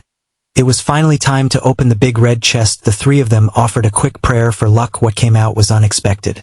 It was a mythical spiritual roulette. The better your spiritual power, the better the rewards. The odds were crazy. 99 gold, and only 0.5 each for red and purple. It would give 3 items total, so it was already a great pull. There was a button to roll once or go Alan, and he smashed Alan right away. 3 items dropped and he froze in shock. The chapter, of course, ended on that cliffhanger. The loot turned out to be a book, a crown, and a scroll. He had wanted a spirit potion, but this still looked promising. Pianwei was stunned because the crown was gold rank, the first gold item they had ever seen. It was the Goblin Prophet's crown, a treasure tied to the goblin race. When worn, it added 3 spirit. He was definitely going to keep that for himself. The skill book was called Alien Body. It let the user turn spirit points into temporary power for someone else at a 5-to-1 ratio with 20 spirit points. He could give another person 4 extra attribute points for 1 minute. As long as they stayed within 10 meters, he was thrilled. Everything looked made for him. The book boosted spirit use, and the crown boosted spirit too. That pushed him to 21 spirit points, but there was still a catch. To advance, he had to train spirit to the max naturally, not just raise it with gear. Kijoyan cut in and told him to stop showing off and read the scroll. The scroll gave a clue about the evil goblins. Among the cave goblins were some with special powers who wanted to become great prophets, but their lives were short. Then a leader named Sushing created a way to steal bodies and live longer. The other goblins saw it as unforgivable. A war broke out and the survivors hid away at the coordinates listed on the scroll. Kijoyan didn't care much, but Pianwei figured a golden item had to lead to something valuable. The protagonist also noticed all 3 rewards seemed tied to the Goblin Prophet, so this looked like part of a set, and if the scroll and skill were spirit-based, the last piece probably was too. As they thought it over, he caught something important. When they killed goblins focused on agility or strength, they got matching attribute rewards. But the last big goblin had been magic-related, and it only dropped spirit items. That couldn't be a coincidence, so it seemed he had to handle this next mission alone. His friends were surprised, but he just told them to relax. The boss had it under control. Then he set out on his own. When he reached the place where the dungeon should begin, he told Chirp to hide in the shadow, since it looked like this mission required him to go in alone. Of course, he still kept her with him that way. He searched for the goblins and found nothing at first, until he spotted a figure, but it wasn't a spirit goblin, it was a transformed human. The system explained, this was a dead human body being controlled by an evil goblin through some secret method. A whole group soon surrounded him, so he used the language beans from earlier and called out to them. He demanded that the evil goblin show himself, and a large one stepped forward. It was a cave goblin adult shaman, surprised that he could speak their language. The system explained that even though it was a shaman focused on spirit, its body was also heavily strengthened because it was controlling many bodies and borrowing their stats. Then 2 more cave goblin shamans appeared. These 3 were the only survivors. The system guessed they were competing with each other, and the protagonist realized power was all they cared about, so he chose to bluff. He claimed he was a shaman too, and said he had come to show them the results of his research. Then he suddenly called out Chirp and sent her at the shamans. One shaman tried to buff the 2 humans in front, but the protagonist answered with his own skills and morale boost, blasting them back. The problem was that the enemies were tough to kill. One for sure, Chirp would need to use her boss skill, and that would leave her drained and him exposed. The old shaman was stunned. If he was one of them, why had he attacked? The protagonist lied that he had returned to lead them out of the forest, so they wouldn't need to hide anymore. One of the goblins doubted him and asked why he started by beating them up. He said it was to teach obedience, though really he had just wanted to see if that would trigger a mission. It didn't. The old goblin, unimpressed, told him to stop wasting time and say what he wanted. That made him think these isolated goblins might not trigger missions at all. The shaman admitted his monster was strong, but said she wouldn't have beaten his ally if that ally had been buffed. The system pointed out how cold-blooded he was. He was acting friendly now, only because he thought the protagonist might be useful. The protagonist started wondering if these creatures only gave missions when they threatened the ancient gods who sent him there, so he tried another lure, using his strengthening skill on the shaman's zombie and showing off how much stronger it could become. The shaman is stunned. How is that possible? My zombie got over 30 stronger. The other 2 are just as shocked to them. Only the great ancestral pillar should be able to boost a zombie past its limit. The protagonist keeps bluffing, saying that's why he came into this world, to gather knowledge and learn how to make himself stronger. The old shaman freezes, and the protagonist thinks to himself, they fell for it. So now, can we talk? Or are you still going to threaten me? He gestures at the goblin they beat earlier. The goblins look at each other, then finally agree and sit down to talk. At the table, the shaman says only 4 of them from the old days are still alive, so what can they even do? The protagonist answers that, besides the ones here, there's nobody else they can trust. Still, he says he'll only share what he knows after they calm down. He already knows these goblins only care about surviving and becoming the goblin's prophet. Then he points at his crown and asks, it's been so long you don't even know what this is anymore, right?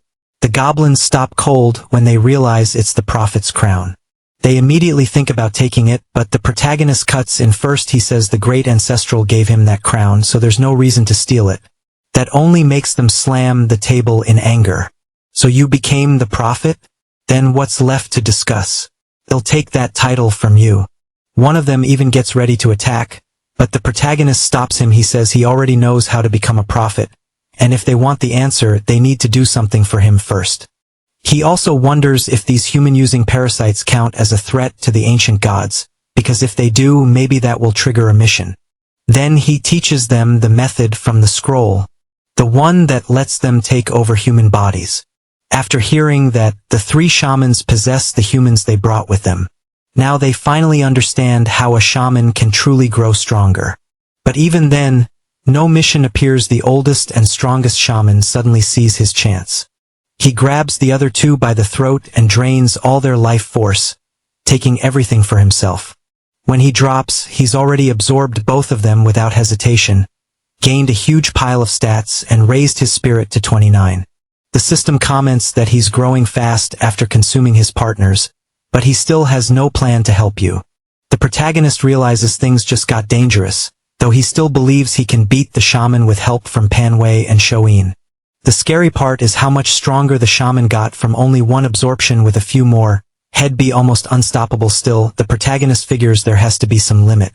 If there wasn't, those goblins would have taken over the whole village already. Even so, the situation is getting risky. He wonders if he should kill this guy right now, but the shaman cuts in first, asking what else he needs to do to become a prophet. The protagonist notices the shaman's spirit stat is marked as limited. That makes him think goblins may have a hard cap. So he calmly asks if the shaman knows about goblin power limits. The shaman snorts and says everyone knows that. Their mental strength stopped growing long ago, so why ask? The protagonist says he pulled memories from the body he's using now and learned that the ancient gods empower their warriors. So if a goblin wants to keep evolving, he has to become one of those warriors. The shaman gets mad. Forget that, I'm already betraying my race and now you want me to be those gods' slave too. That makes the protagonist suspicious. This guy just killed his own allies, so talking about loyalty now is obviously fake. He goes on to say the goblins in the village were wiped out by Lukek and his group, who have powerful gear and skills. The shaman listens and asks if staying in this form and using the god's power would let him become a prophet. The protagonist answers with total confidence, of course, just look at my crown. Then he tries to get the shaman to help destroy the cave goblins. The shaman doesn't gain power very efficiently on his own, so this deal works for both sides. The protagonist clears the cave goblin mission and the shaman gets stronger on his path to becoming a prophet. The shaman finally gives in. You're right, goblins do have limits. And if I hate those gods so much, then I'll just take all their power. Watching his panel, the protagonist gets a note from the system. A goblin is still a goblin, no matter the race. These idiots really bought your story to sell the lie even more. The protagonist rides his cloud and calls it a gift from the gods. That seems to convince the shaman. They head back to base, and the second they arrive, a mission finally appears because the shaman now counts as a threat to the gods. The mission says the sacred land of the ancient gods must not be tainted. A wicked goblin entered the god's city. Kill the shaman for a golden spiritual agate chest. The protagonist is thrilled. After all that setup, he finally gets a spiritual chest and now he can use the finish him off. The next chapter opens with the warrior girl smashing her training bag so hard it bursts. She's been missing the little guy and wondering where he is after being gone so long. The chubby one munches a potato and tells her to trust their brother. He'll be back soon. Then his antennae suddenly start twitching like crazy. The potato drops and he throws up, completely shaken. When she asks what's wrong, he says, something awful is coming, so terrifying it made him vomit. She's confused. He didn't even react this badly when they were fighting cave goblins, and they're inside a safe city. Then he stares at the door and says the danger is coming from there, and it's close. Right then the protagonist shows up with his new ally, cheerfully saying he brought someone to help them. The warrior girl quickly realizes the threat wasn't How, it was the one beside him. The protagonist tells the goblin these are the allies he mentioned, and reminds him to act friendly and use the human name he was given. The goblin folds his arms and says he remembers, though these two seem weak and have awful spirit. As he walks over, the protagonist subtly shakes his head to show he's bluffing, and she catches the hint right away. The goblin politely introduces himself as their new partner and greets her. She answers, leaving the goblin slightly annoyed, so he turns to greet the chubby guy, who's so scared that he throws up on him. The protagonist instantly says there's a bathroom nearby where he can clean off once the goblin leaves. The protagonist quickly tells his teammates everything that happened. They're clearly nervous, but then he reveals his big plan. He wants to use this guy against the fortress, then kill him after he's weakened. In other words, they're using one monster to fight the others. The two of them get fired up by how evil smart that plan is. A little later, the chubby guy says that as team leader, he'll go with Lean Hao's idea. The protagonist says this guy is strong and can help with their next mission, so he's in. The protagonist gives the goblin a look, and the goblin awkwardly thanks the leader. But inside, he thinks these humans are complete fools. They trust MC, and MC trusts him, but in the end, he plans to be the winner. Later, some cave goblins attack in the forest. The warrior girl warns the group, and they start making a plan. The shaman hates that they're wasting time planning around such weak enemies at this rate. He thinks he'll never become a prophet, so he grumbles and stands up. The chubby guy asks where he's going, but the goblin ignores him. He powers up, jumps high, and fires 2 cursed arrows straight through the goblins' heads. They die instantly. He sneers that cave goblins are pathetic and still act like savages. Just like the protagonist hoped, the team still gets points from the kills. The only downside for the shaman is that absorbing these goblins barely raises his stats. Meanwhile, the protagonist's team happily collects the loot. Then a huge goblin with a club appears. The shaman figures now the humans will finally have to do something. Instead, the other two just run away screaming for help. The goblin mutters about how weak they are, while the protagonist acts helpless and says he doesn't want to use his spider because it would scare his allies, so the goblin is on his own. As the club swings down, the protagonist just waits to see what kind of power he reveals. The goblin activates a blood transformation, catches the club with one hand, then punches the enemy so hard it explodes. That skill turns all his spirit into raw strength, pushing him to 37 stronger than any elite they've seen. Even the system stops mocking and warns that this guy is far stronger than your spider, so don't try anything stupid or you'll get crushed. After several days, the shaman confronts the protagonist. He says he's been helping this whole time, but still hasn't become one of the ancient gods' warriors. The protagonist says it took him a long time to earn the gods' approval too.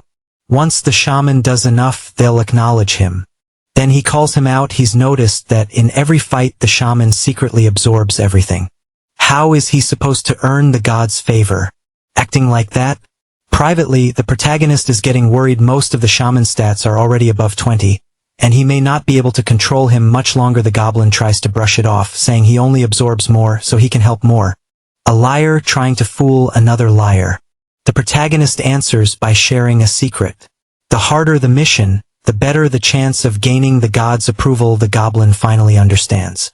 So these weak barbarians aren't worth his time. The protagonist agrees they need stronger prey. Time skips ahead again. The warrior girl has learned a new skill. The chubby guy got a new cloak and hat, and the whole team is gearing up. Even so, the shaman is getting uneasy. Are they making this guy too strong?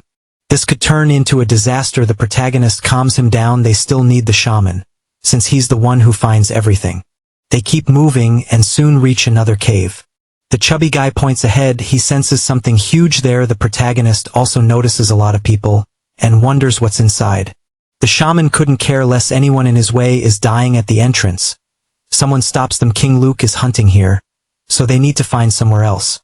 The girl starts to back off, but then one of them recognizes the group. It's the guy who tried to steal 400 points from them, points he claimed were his. As they move closer, the group acts harmless, saying they don't want trouble. Nobody buys it. The others explain that King Luca entered first, and their readings show strong creatures inside, so no one else is going in. They plan to clear it little by little. The chubby guy gives in and steps back, though he's obviously annoyed. The shaman mutters under his breath, and the protagonist decides to see how hell react. He tells the chubby guy to search for other missions nearby. Once he leaves, the protagonist pulls the shaman aside for a quick talk. He asks if he noticed something and why he stayed quiet. Caught off guard, the shaman plays dumb, but the protagonist knows he's hiding something. He tells him to stop lying. How can he earn the gods' approval if he isn't honest? After a pause, the shaman admits there's a mutated stone lizard in there. The protagonist asks what that is. The shaman says they studied it while experimenting with life force, but lost access when the barbarians drove them out. Interested, the protagonist asks what he means by life force.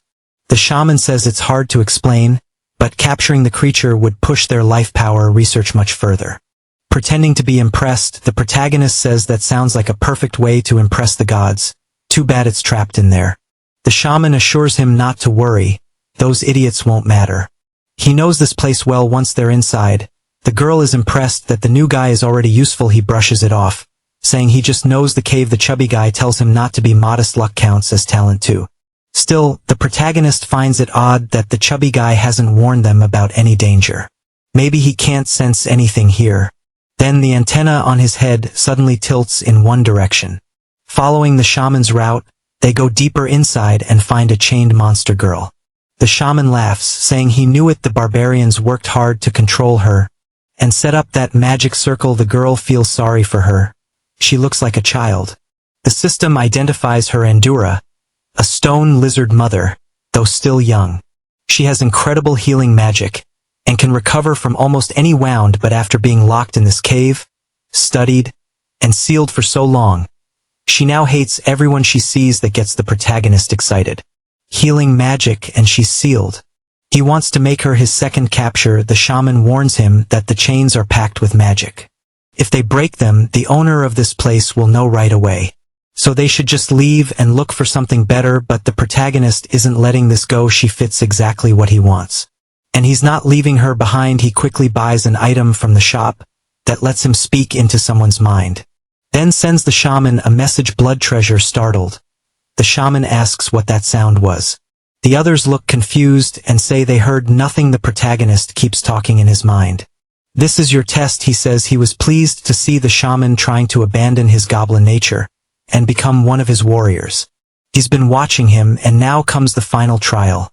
The shaman is thrilled. The ancient god finally noticed him. This is his chance to grow stronger and become a prophet. A huge grin spreads across his face as he realizes the perfect chance is right in front of him. The protagonist sees that look and thinks humans and goblins really are alike. After all the shaman gave up to reach this point, there's no way he'll back down, so the shaman tells the group he received a mission. He has to free this lizard, but he can't do it alone and needs their help. The protagonist gives a sly smile, and the others agree right away. The chubby guy says of course they're a team, and the shaman always helps them. And Dura starts to wake, thinking, so they send humans for her to feed on. Everyone moves in excitedly, but the protagonist notices his rice emperor skill didn't make her only neutral. The system warns him that talent isn't unbeatable, and Dura's hatred runs too deep. So if he's thinking about making a contract, he should forget it. He realizes this contract won't be easy. The shaman calls out to Indura, saying they've come to save her, and that the ancient gods gave him this mission. She doesn't believe a word of it. Freedom was used to trick her once before, and she refuses to fall for that again. The chubby guy freaks out, yelling that she's talking to herself, and Indura immediately orders the cave goblins to attack. The problem is, her magic has strengthened all of them. The three companions share a look like they have a plan, then jump in front of the shaman. He asks what they're doing, and they answer that they want to prove they're useful too. The shaman is stunned. They suddenly seem much stronger, and he wonders if they were acting weak the whole time to test him. If so, even better, maybe he won't have to fight much. But then he sees the two of them already clashing with a goblin. So he tells the protagonist he'll handle the other three while he breaks the circle. Then he rushes in with his blood transformation power, and goblins start dropping fast. Indura, shocked, tries to fight back, but he keeps pressing. He mixes cursed power with his arrows, smashing the goblins into the ground. He tells her healing magic means nothing if her goblins can't survive his hits. Indura freezes. She remembers the 4 shamans who stole her power and tortured her. This goblin is one of the cursed ones who dragged her into this nightmare. The shaman wipes out the 3 goblins with ease, and even the protagonist is impressed. This guy really is strong, but the girl isn't accepting that. She shouts that today he dies and uses her divine favor. Seeing that, Indura boosts the others again and fully heals them. The protagonist is amazed. Then Indura stares straight at the shaman. She swears he will never escape. Even if it costs her the freedom she always wanted, she'll destroy him. The shaman finally understands. She knows he's one of the ones who imprisoned her long ago. Her heart is overflowing with hatred, and the goblins go wild as he realizes this is her boss-level skill. Whoever sealed her here must have feared her escape and left all her power intact. Now all that hatred is locked onto him, and all he needs is for the protagonist to break the circle. He yells for him to do it now, but when he looks over, the protagonist is holding a scroll and getting ready to run. He calls the shaman a fool. If he wants to blame someone, blame himself for trusting him. From the start, he only planned to use him. Thanks to the shaman, his biggest problem is gone. Now he can go to hell. The shaman screams in rage as the protagonist escapes. Indura burns with fury too, remembering the name Sunin and swearing that today he dies. Now desperate, the shaman screams back that they'll all die. His arms glow red as he roars that he'll kill her first, then those wolves. His mind finally snaps while the group uses an expensive teleport scroll to get away. The chubby guy senses the shaman's mad aura and points ahead. They need to finish this, so they take off running, though the protagonist still isn't sure the shaman can really kill the warrior girl. Then someone else shows up, complaining that even with earth travel power, this cave is impossible to navigate. It's a maze, and he's completely lost. Then he spots the group. He recognizes the chubby guy and his friends, wonders why they're running, and decides to follow since he's still lost back in the cave. The shaman grabs a goblin and tears it apart with his bare hands. The fight gets brutal, and the protagonist is shocked. It's 4 against 1. yet the shaman is tanking everything. Another goblin tries to attack from behind, but the shaman roars and blasts everything away with an exploding bubble. The girl starts getting tired and asks if they should step in. The protagonist asks the same, feeling the pressure build. The system explains that the shaman broke the magic linking Endura to her minions, which weakened her. Then it mocks him now that she's weaker. He wants to make a contract, doesn't he? He snaps back that he just wants to use this chance to take care of her properly. The shaman rises and declares that even if he was cast out, he's still a shaman who almost became a grand shaman. In the end, everything is magic. If you know how it works, you can break it. He explains that when he pierced the goblins, he wrapped their power with his own magic so Endura couldn't strengthen them, but it cost him a lot. Without her minions, he says, she's useless. Now she'll pay the price. Endura starts praying to Mother Earth for one last wish, even if it costs her life. Kill this man. The shaman grabs her and says she belongs to him now, but then everything shifts. Looking around in confusion, he suddenly sees her towering over him. He panics. Why is he small? What just happened? He realizes he's been cut in half. Looking up, he sees the huge figure above him. Lady Endura, it took a long time, and you've suffered enough. She's already recovering, but when she reaches out to thank her rescuer, she suddenly freezes in shock. A flashbang explodes behind the protagonist. It's the chubby guy trying to get smart. The mission the protagonist needed for the spiritual chest is finally done. But Endura recognizes him at once. He was with the shaman earlier. He says it's a long story, but he'll explain if she's willing to hear him out. So he tells her everything. She listens, ignoring the face he keeps making. In the end, she says she gets it, yet her status is still hostile. She mostly believes him, but her guard never drops. The rice aura charm clearly has limits. The protagonist can't believe it. He killed the man who wanted her dead and saved her.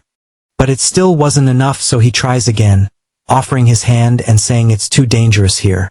He should escort her out so they can talk somewhere safe. She slashes his hand and Chirp the spider instantly gets ready to attack.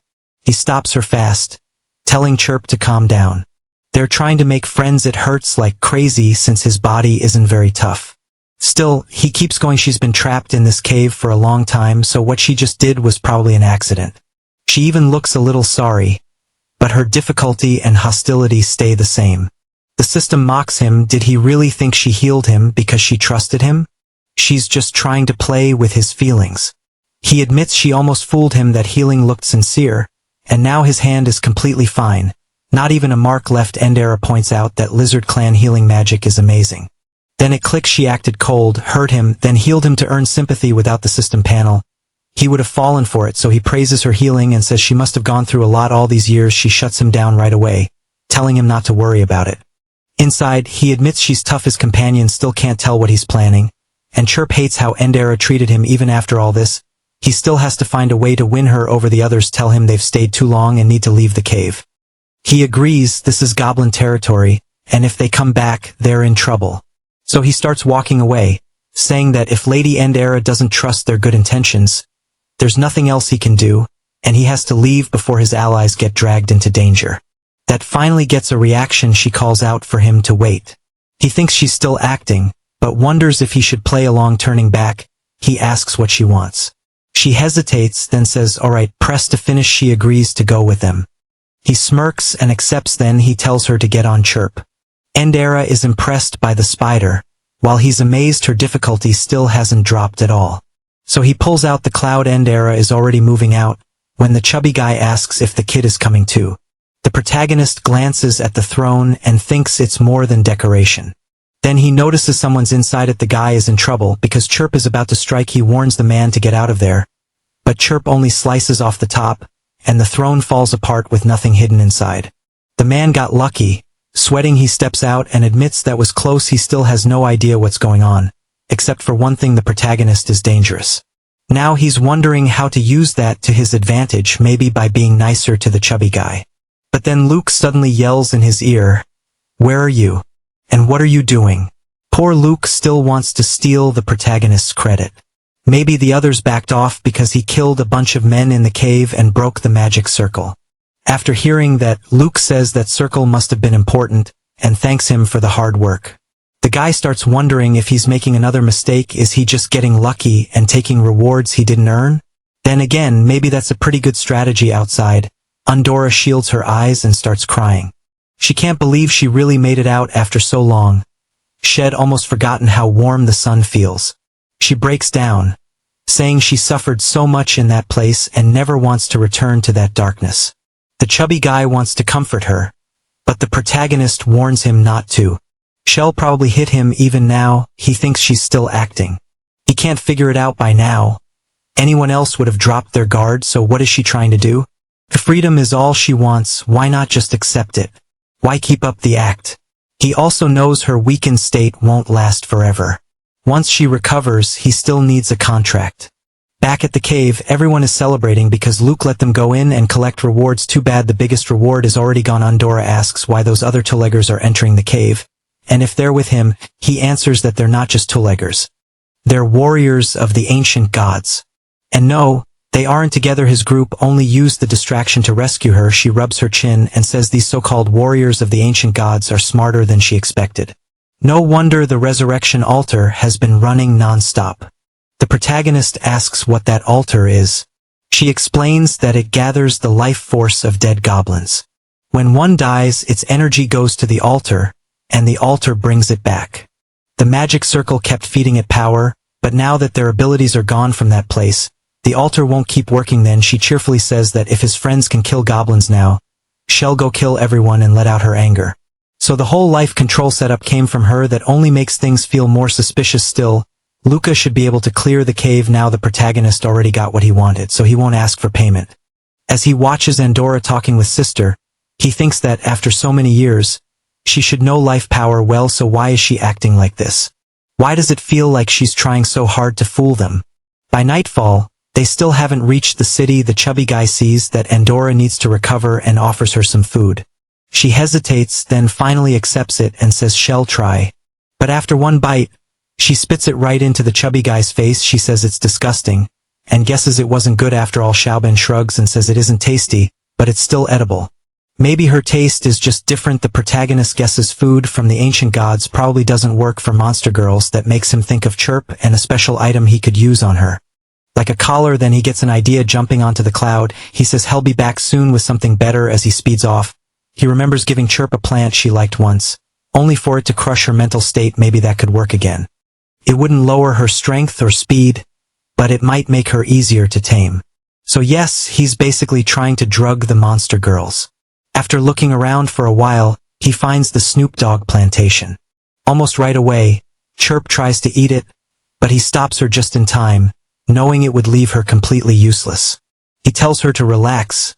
He'll get her something else. Since he agreed to let her wear webbed clothes, she holds back for now. With the Snoops in hand, he heads back to the city to open the spiritual chest. Inside is a potion that gives him 2 spirit points. Naturally, he drinks it right away, then uses the advancement potion and levels up successfully. A light, breezy feeling spreads through him. This advancement is much clearer than the last one. His vision sharpens instantly, then his passive skill activates monster education. It tells him Chirp is an extremely agile monster built for ambushes and assassination. He should raise her strength first, then agility to upgrade her. He needs relics from ancient spiders. Now he understands this passive exists to help evolve his monsters. The only problem is figuring out what ancient spider relics even are. Still, that can wait. Right now, he needs to raise his contract with Chirp to level 1 and capture the lizard girl. Meanwhile, that soap opera lizard keeps up the act, wondering why he's taking so long and why he still hasn't come back. Xiaolian asks what she used to eat.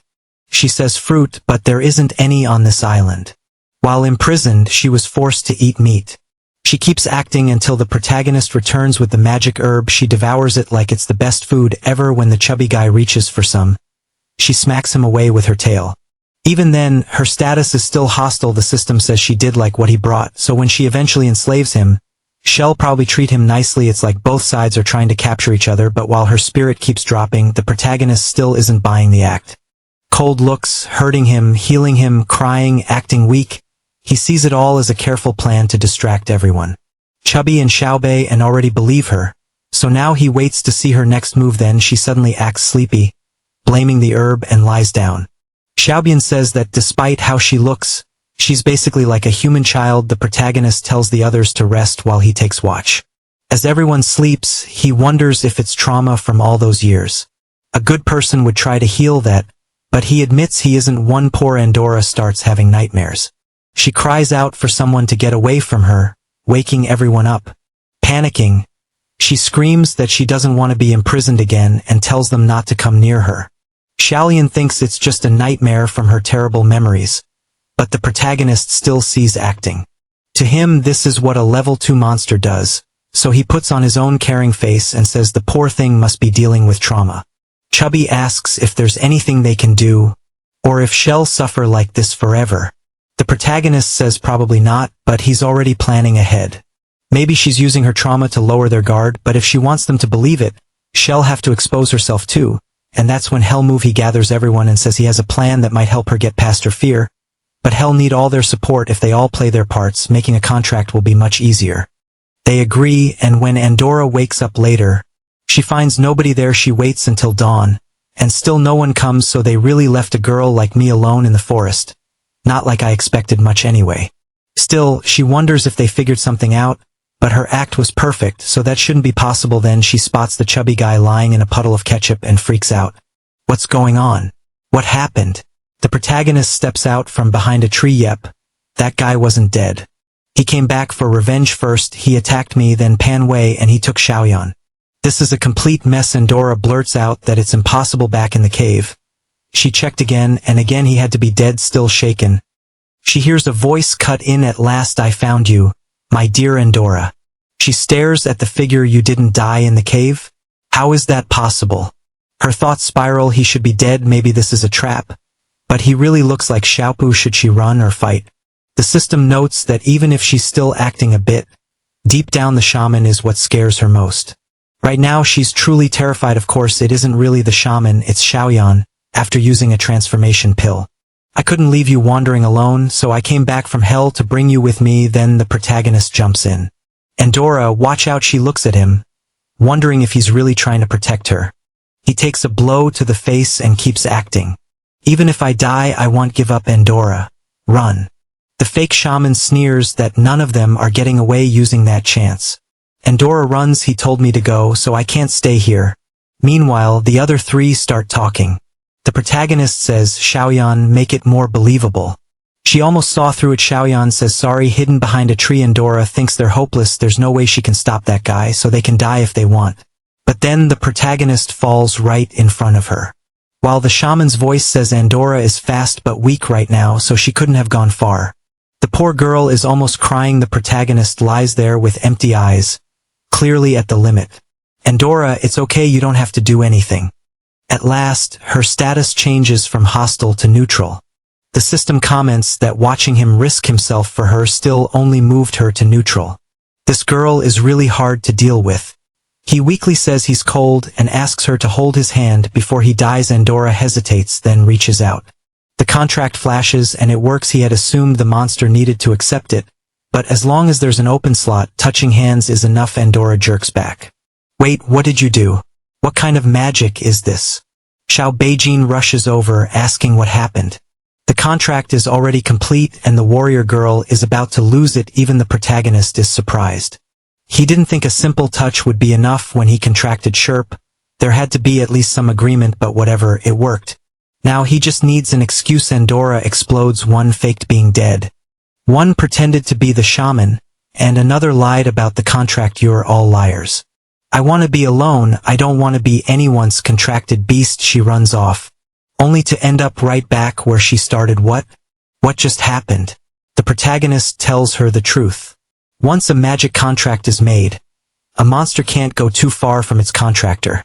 So escaping now will be much harder. She curses him and screams that she'll never be a prisoner again. But no matter what she tries, her power doesn't work on him. Where did my power go? Calmly, he says he doesn't know how the contract formed, but now that it's sealed, she can't hurt him. She drops to the ground in defeat. The protagonist then brings up her mind magic. Before the contract, she did try to control him, didn't she? She stammers out a denial. Panway cuts in, saying he gets it now. When Andorra tried to control him, his stronger contract must have pushed back and caused a backlash.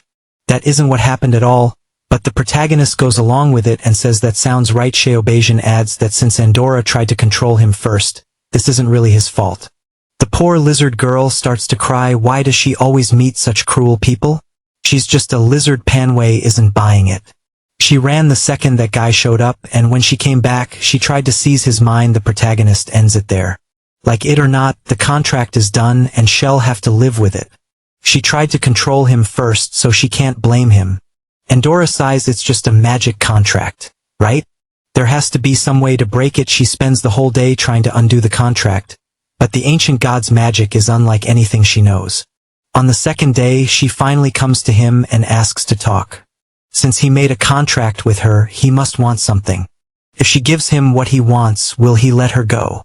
The protagonist looks at her evenly. What he needs is a monster girl who can fight for him. Until he finds a replacement, she'll have to protect him. Andorra grumbles that he's the worst, but she doesn't have much choice. Fine, she'll protect him as long as he frees her once he finds someone else, so they make the deal. At the same time, deep in a cave, Luca and his group finish off the boss there. Luca wipes away sweat and says that fight was rough, but they finally won. Now they should head back and check their loot.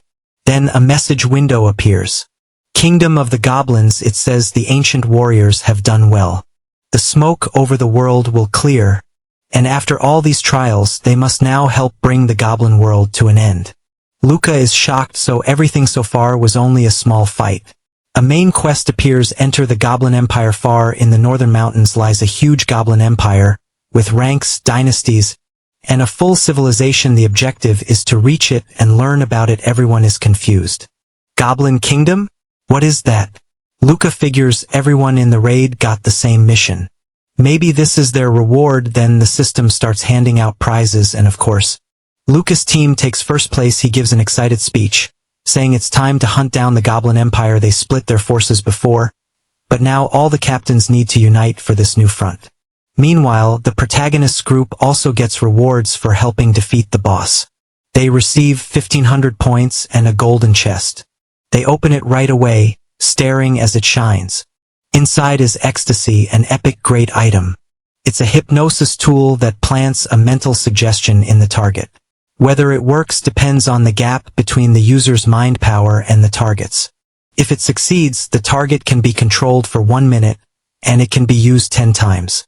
Shalian frowns and says it seems kind of useless.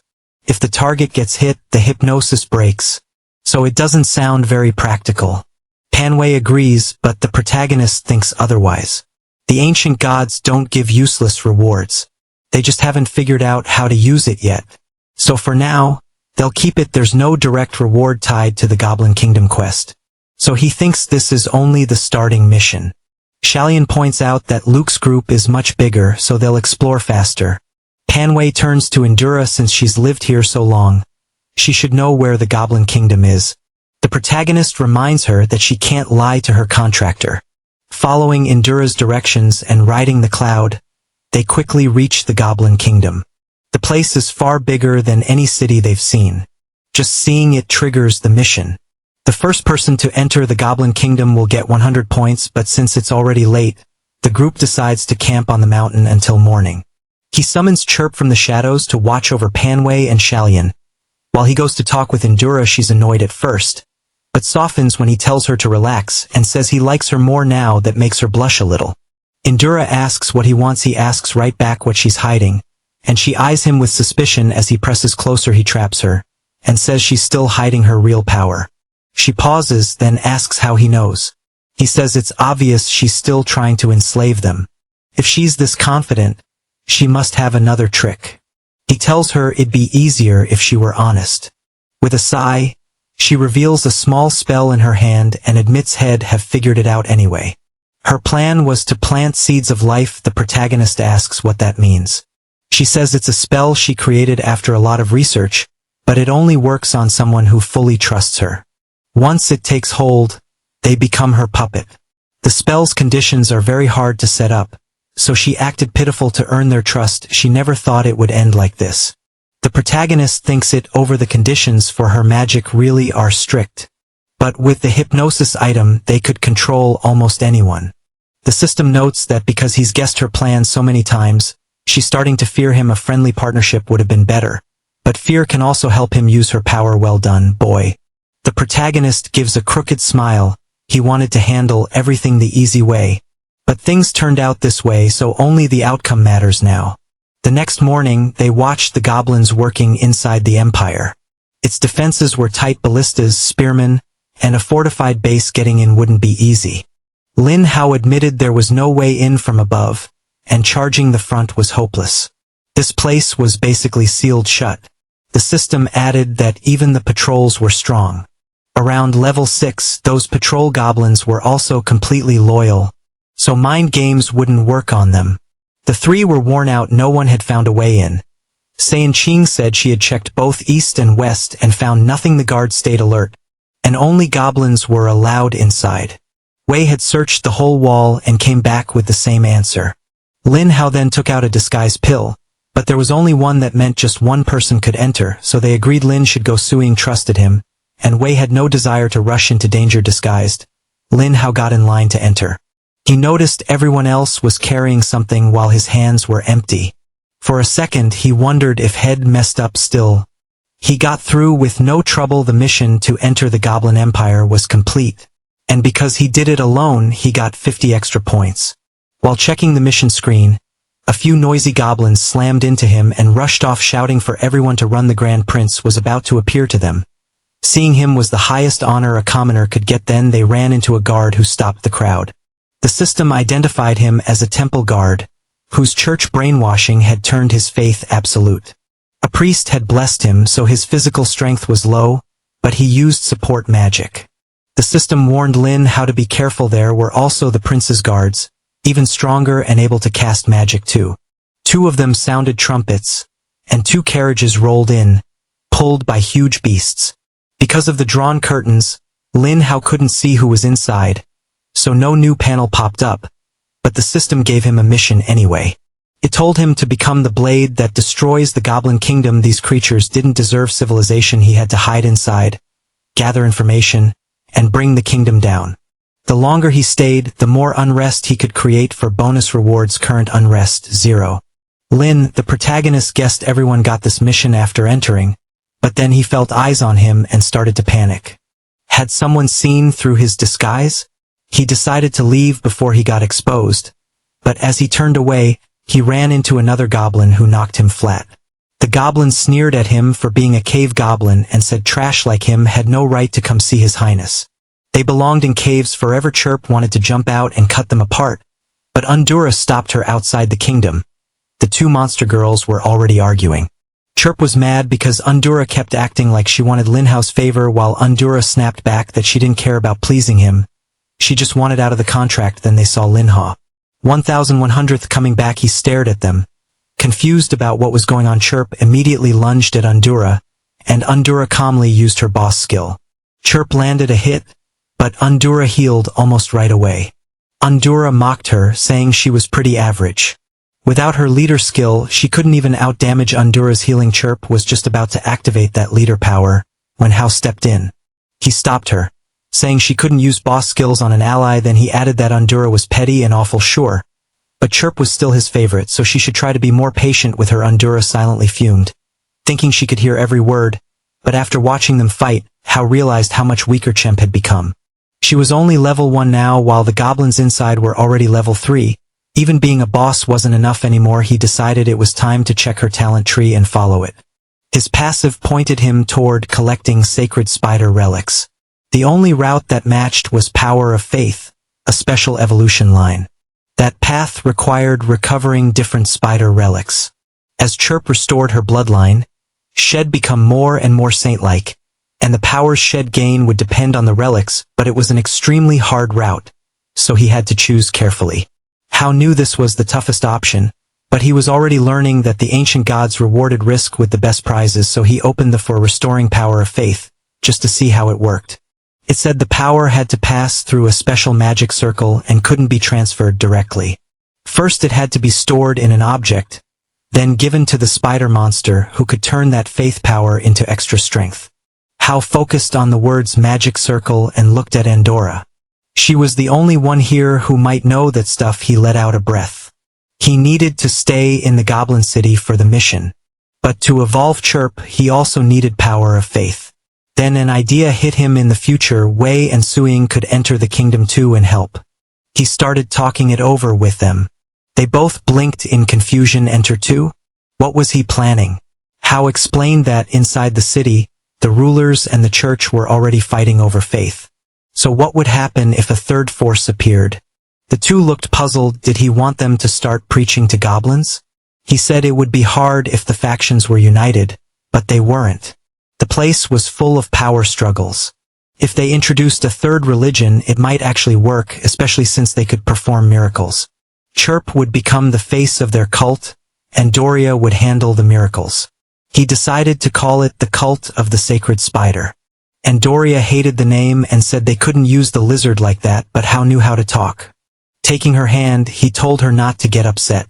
She would benefit too while Chirp handled the image of the group, and Doria could move freely and get revenge on the goblins. She immediately pictured herself all dressed up, wondering why the goblins got to enjoy life. Even so, she still hesitated. Then How reminded her the city was full of fanatic priests, knights, and crazy goblins.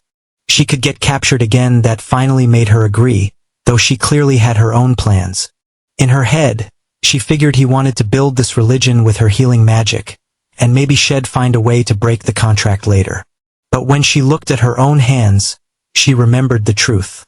Her healing took a little life force from the target each time. It was like trading away years of life for quick recovery. The protagonist just watched, and the system warned that her feelings were shifting not because of the cult, but because she saw a path to freedom. Tien thought to himself that she was trying to slip out of his control still, and Doria said that if revenge on the goblins was part of the deal, she accepted. MC answered that it sounded like a partnership that helped them both. In truth, they were both thinking the same thing.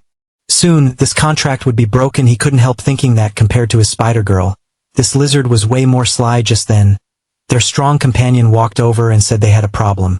From what Head learned, the goblins fought among themselves, but their religion was still focused on one god, and most of them had gone through some kind of brainwashing that meant people might reject a new cult entirely. Growing their influence could be hard, and they might even get wiped out as heretics. Hea was about to answer, but Doria cut in and said that if they wanted followers, they needed to go to the Shangtsung district. When they asked what that was, she said the lower city. Then she pulled out a chalkboard like a teacher and scolded them for not knowing. She explained that the Goblin Kingdom had a huge gap between rich and poor. The wealthy lived in the upper city, and everyone else was pushed below.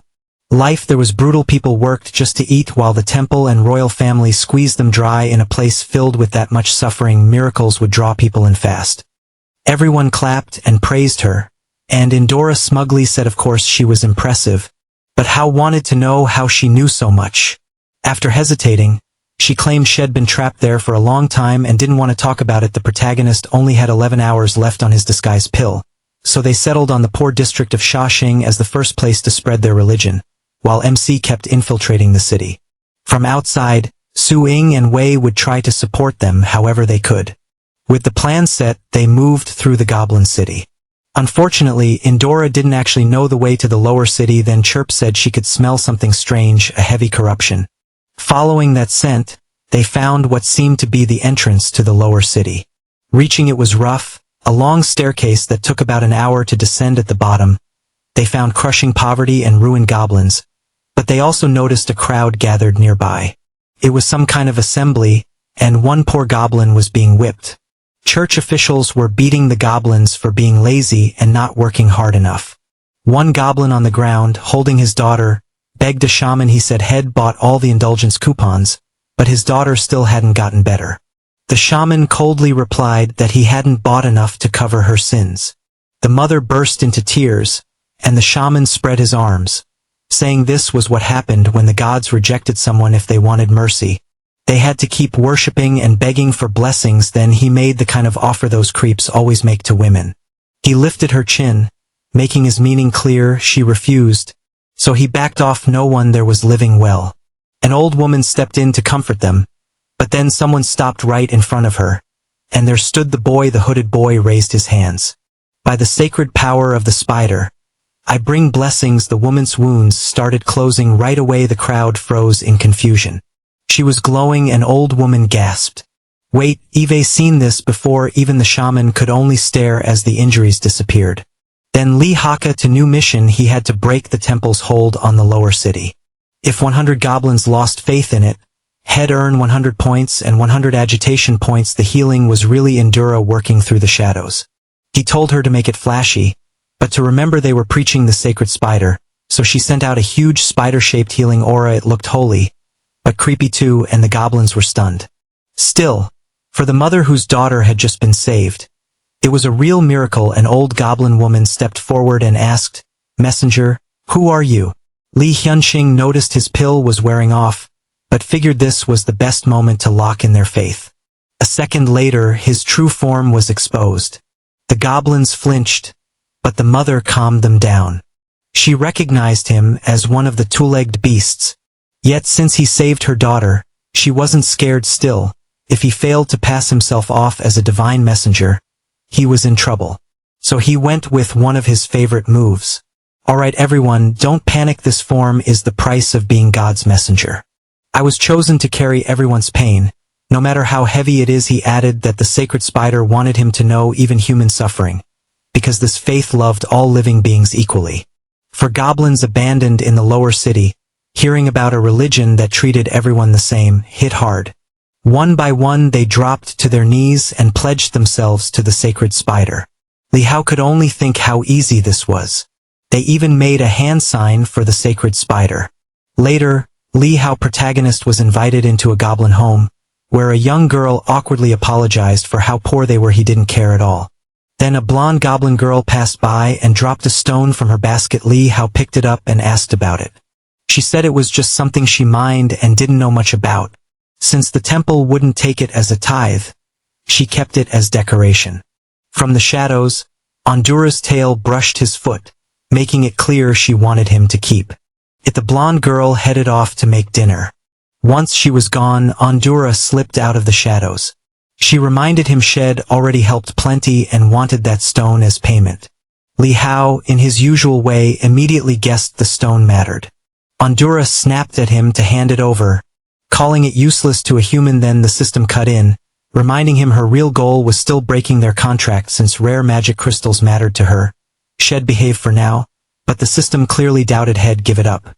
Li Hao the 1100th pocketed it instead. If Endura wanted a magic crystal that badly, there was obviously a reason. She cursed under her breath. Shocked he even knew what it was, Endura lunged for it, but Li Hao dodged back and caught her in a headlock. A lizard lock, really a magic crystal, was exactly what he needed, so he offered a deal, help him again, and he'd have the new followers search for more crystals. The next one they found would be hers. She didn't buy it. From her view, she was doing all the work and getting nothing.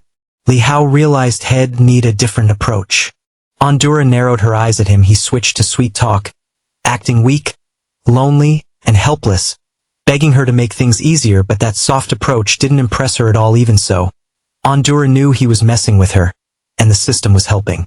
Humans were full of tricks.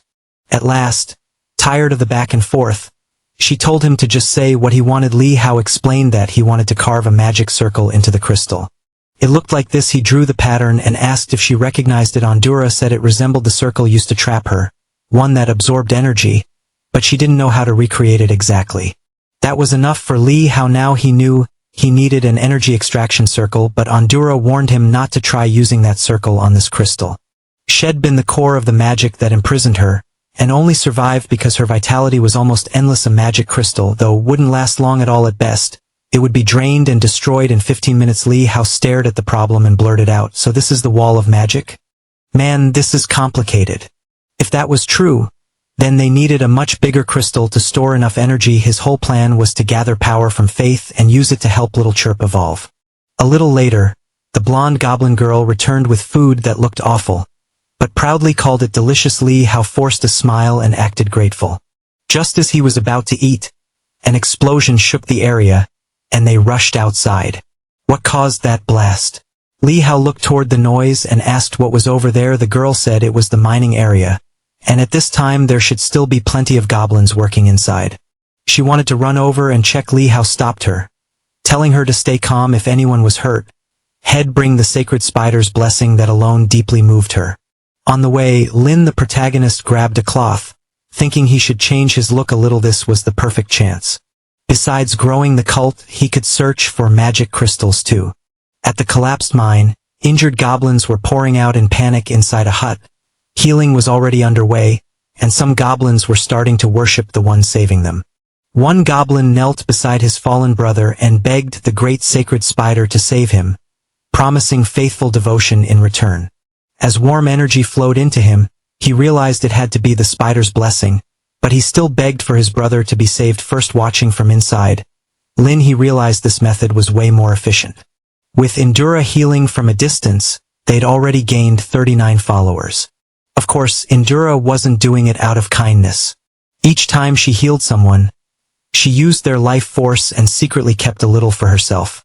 The system mocked her for being calculating, pointing out she was skimming energy during every treatment. Clearly, she still didn't see Lin the 1100th as one of her own. Lin, he didn't care.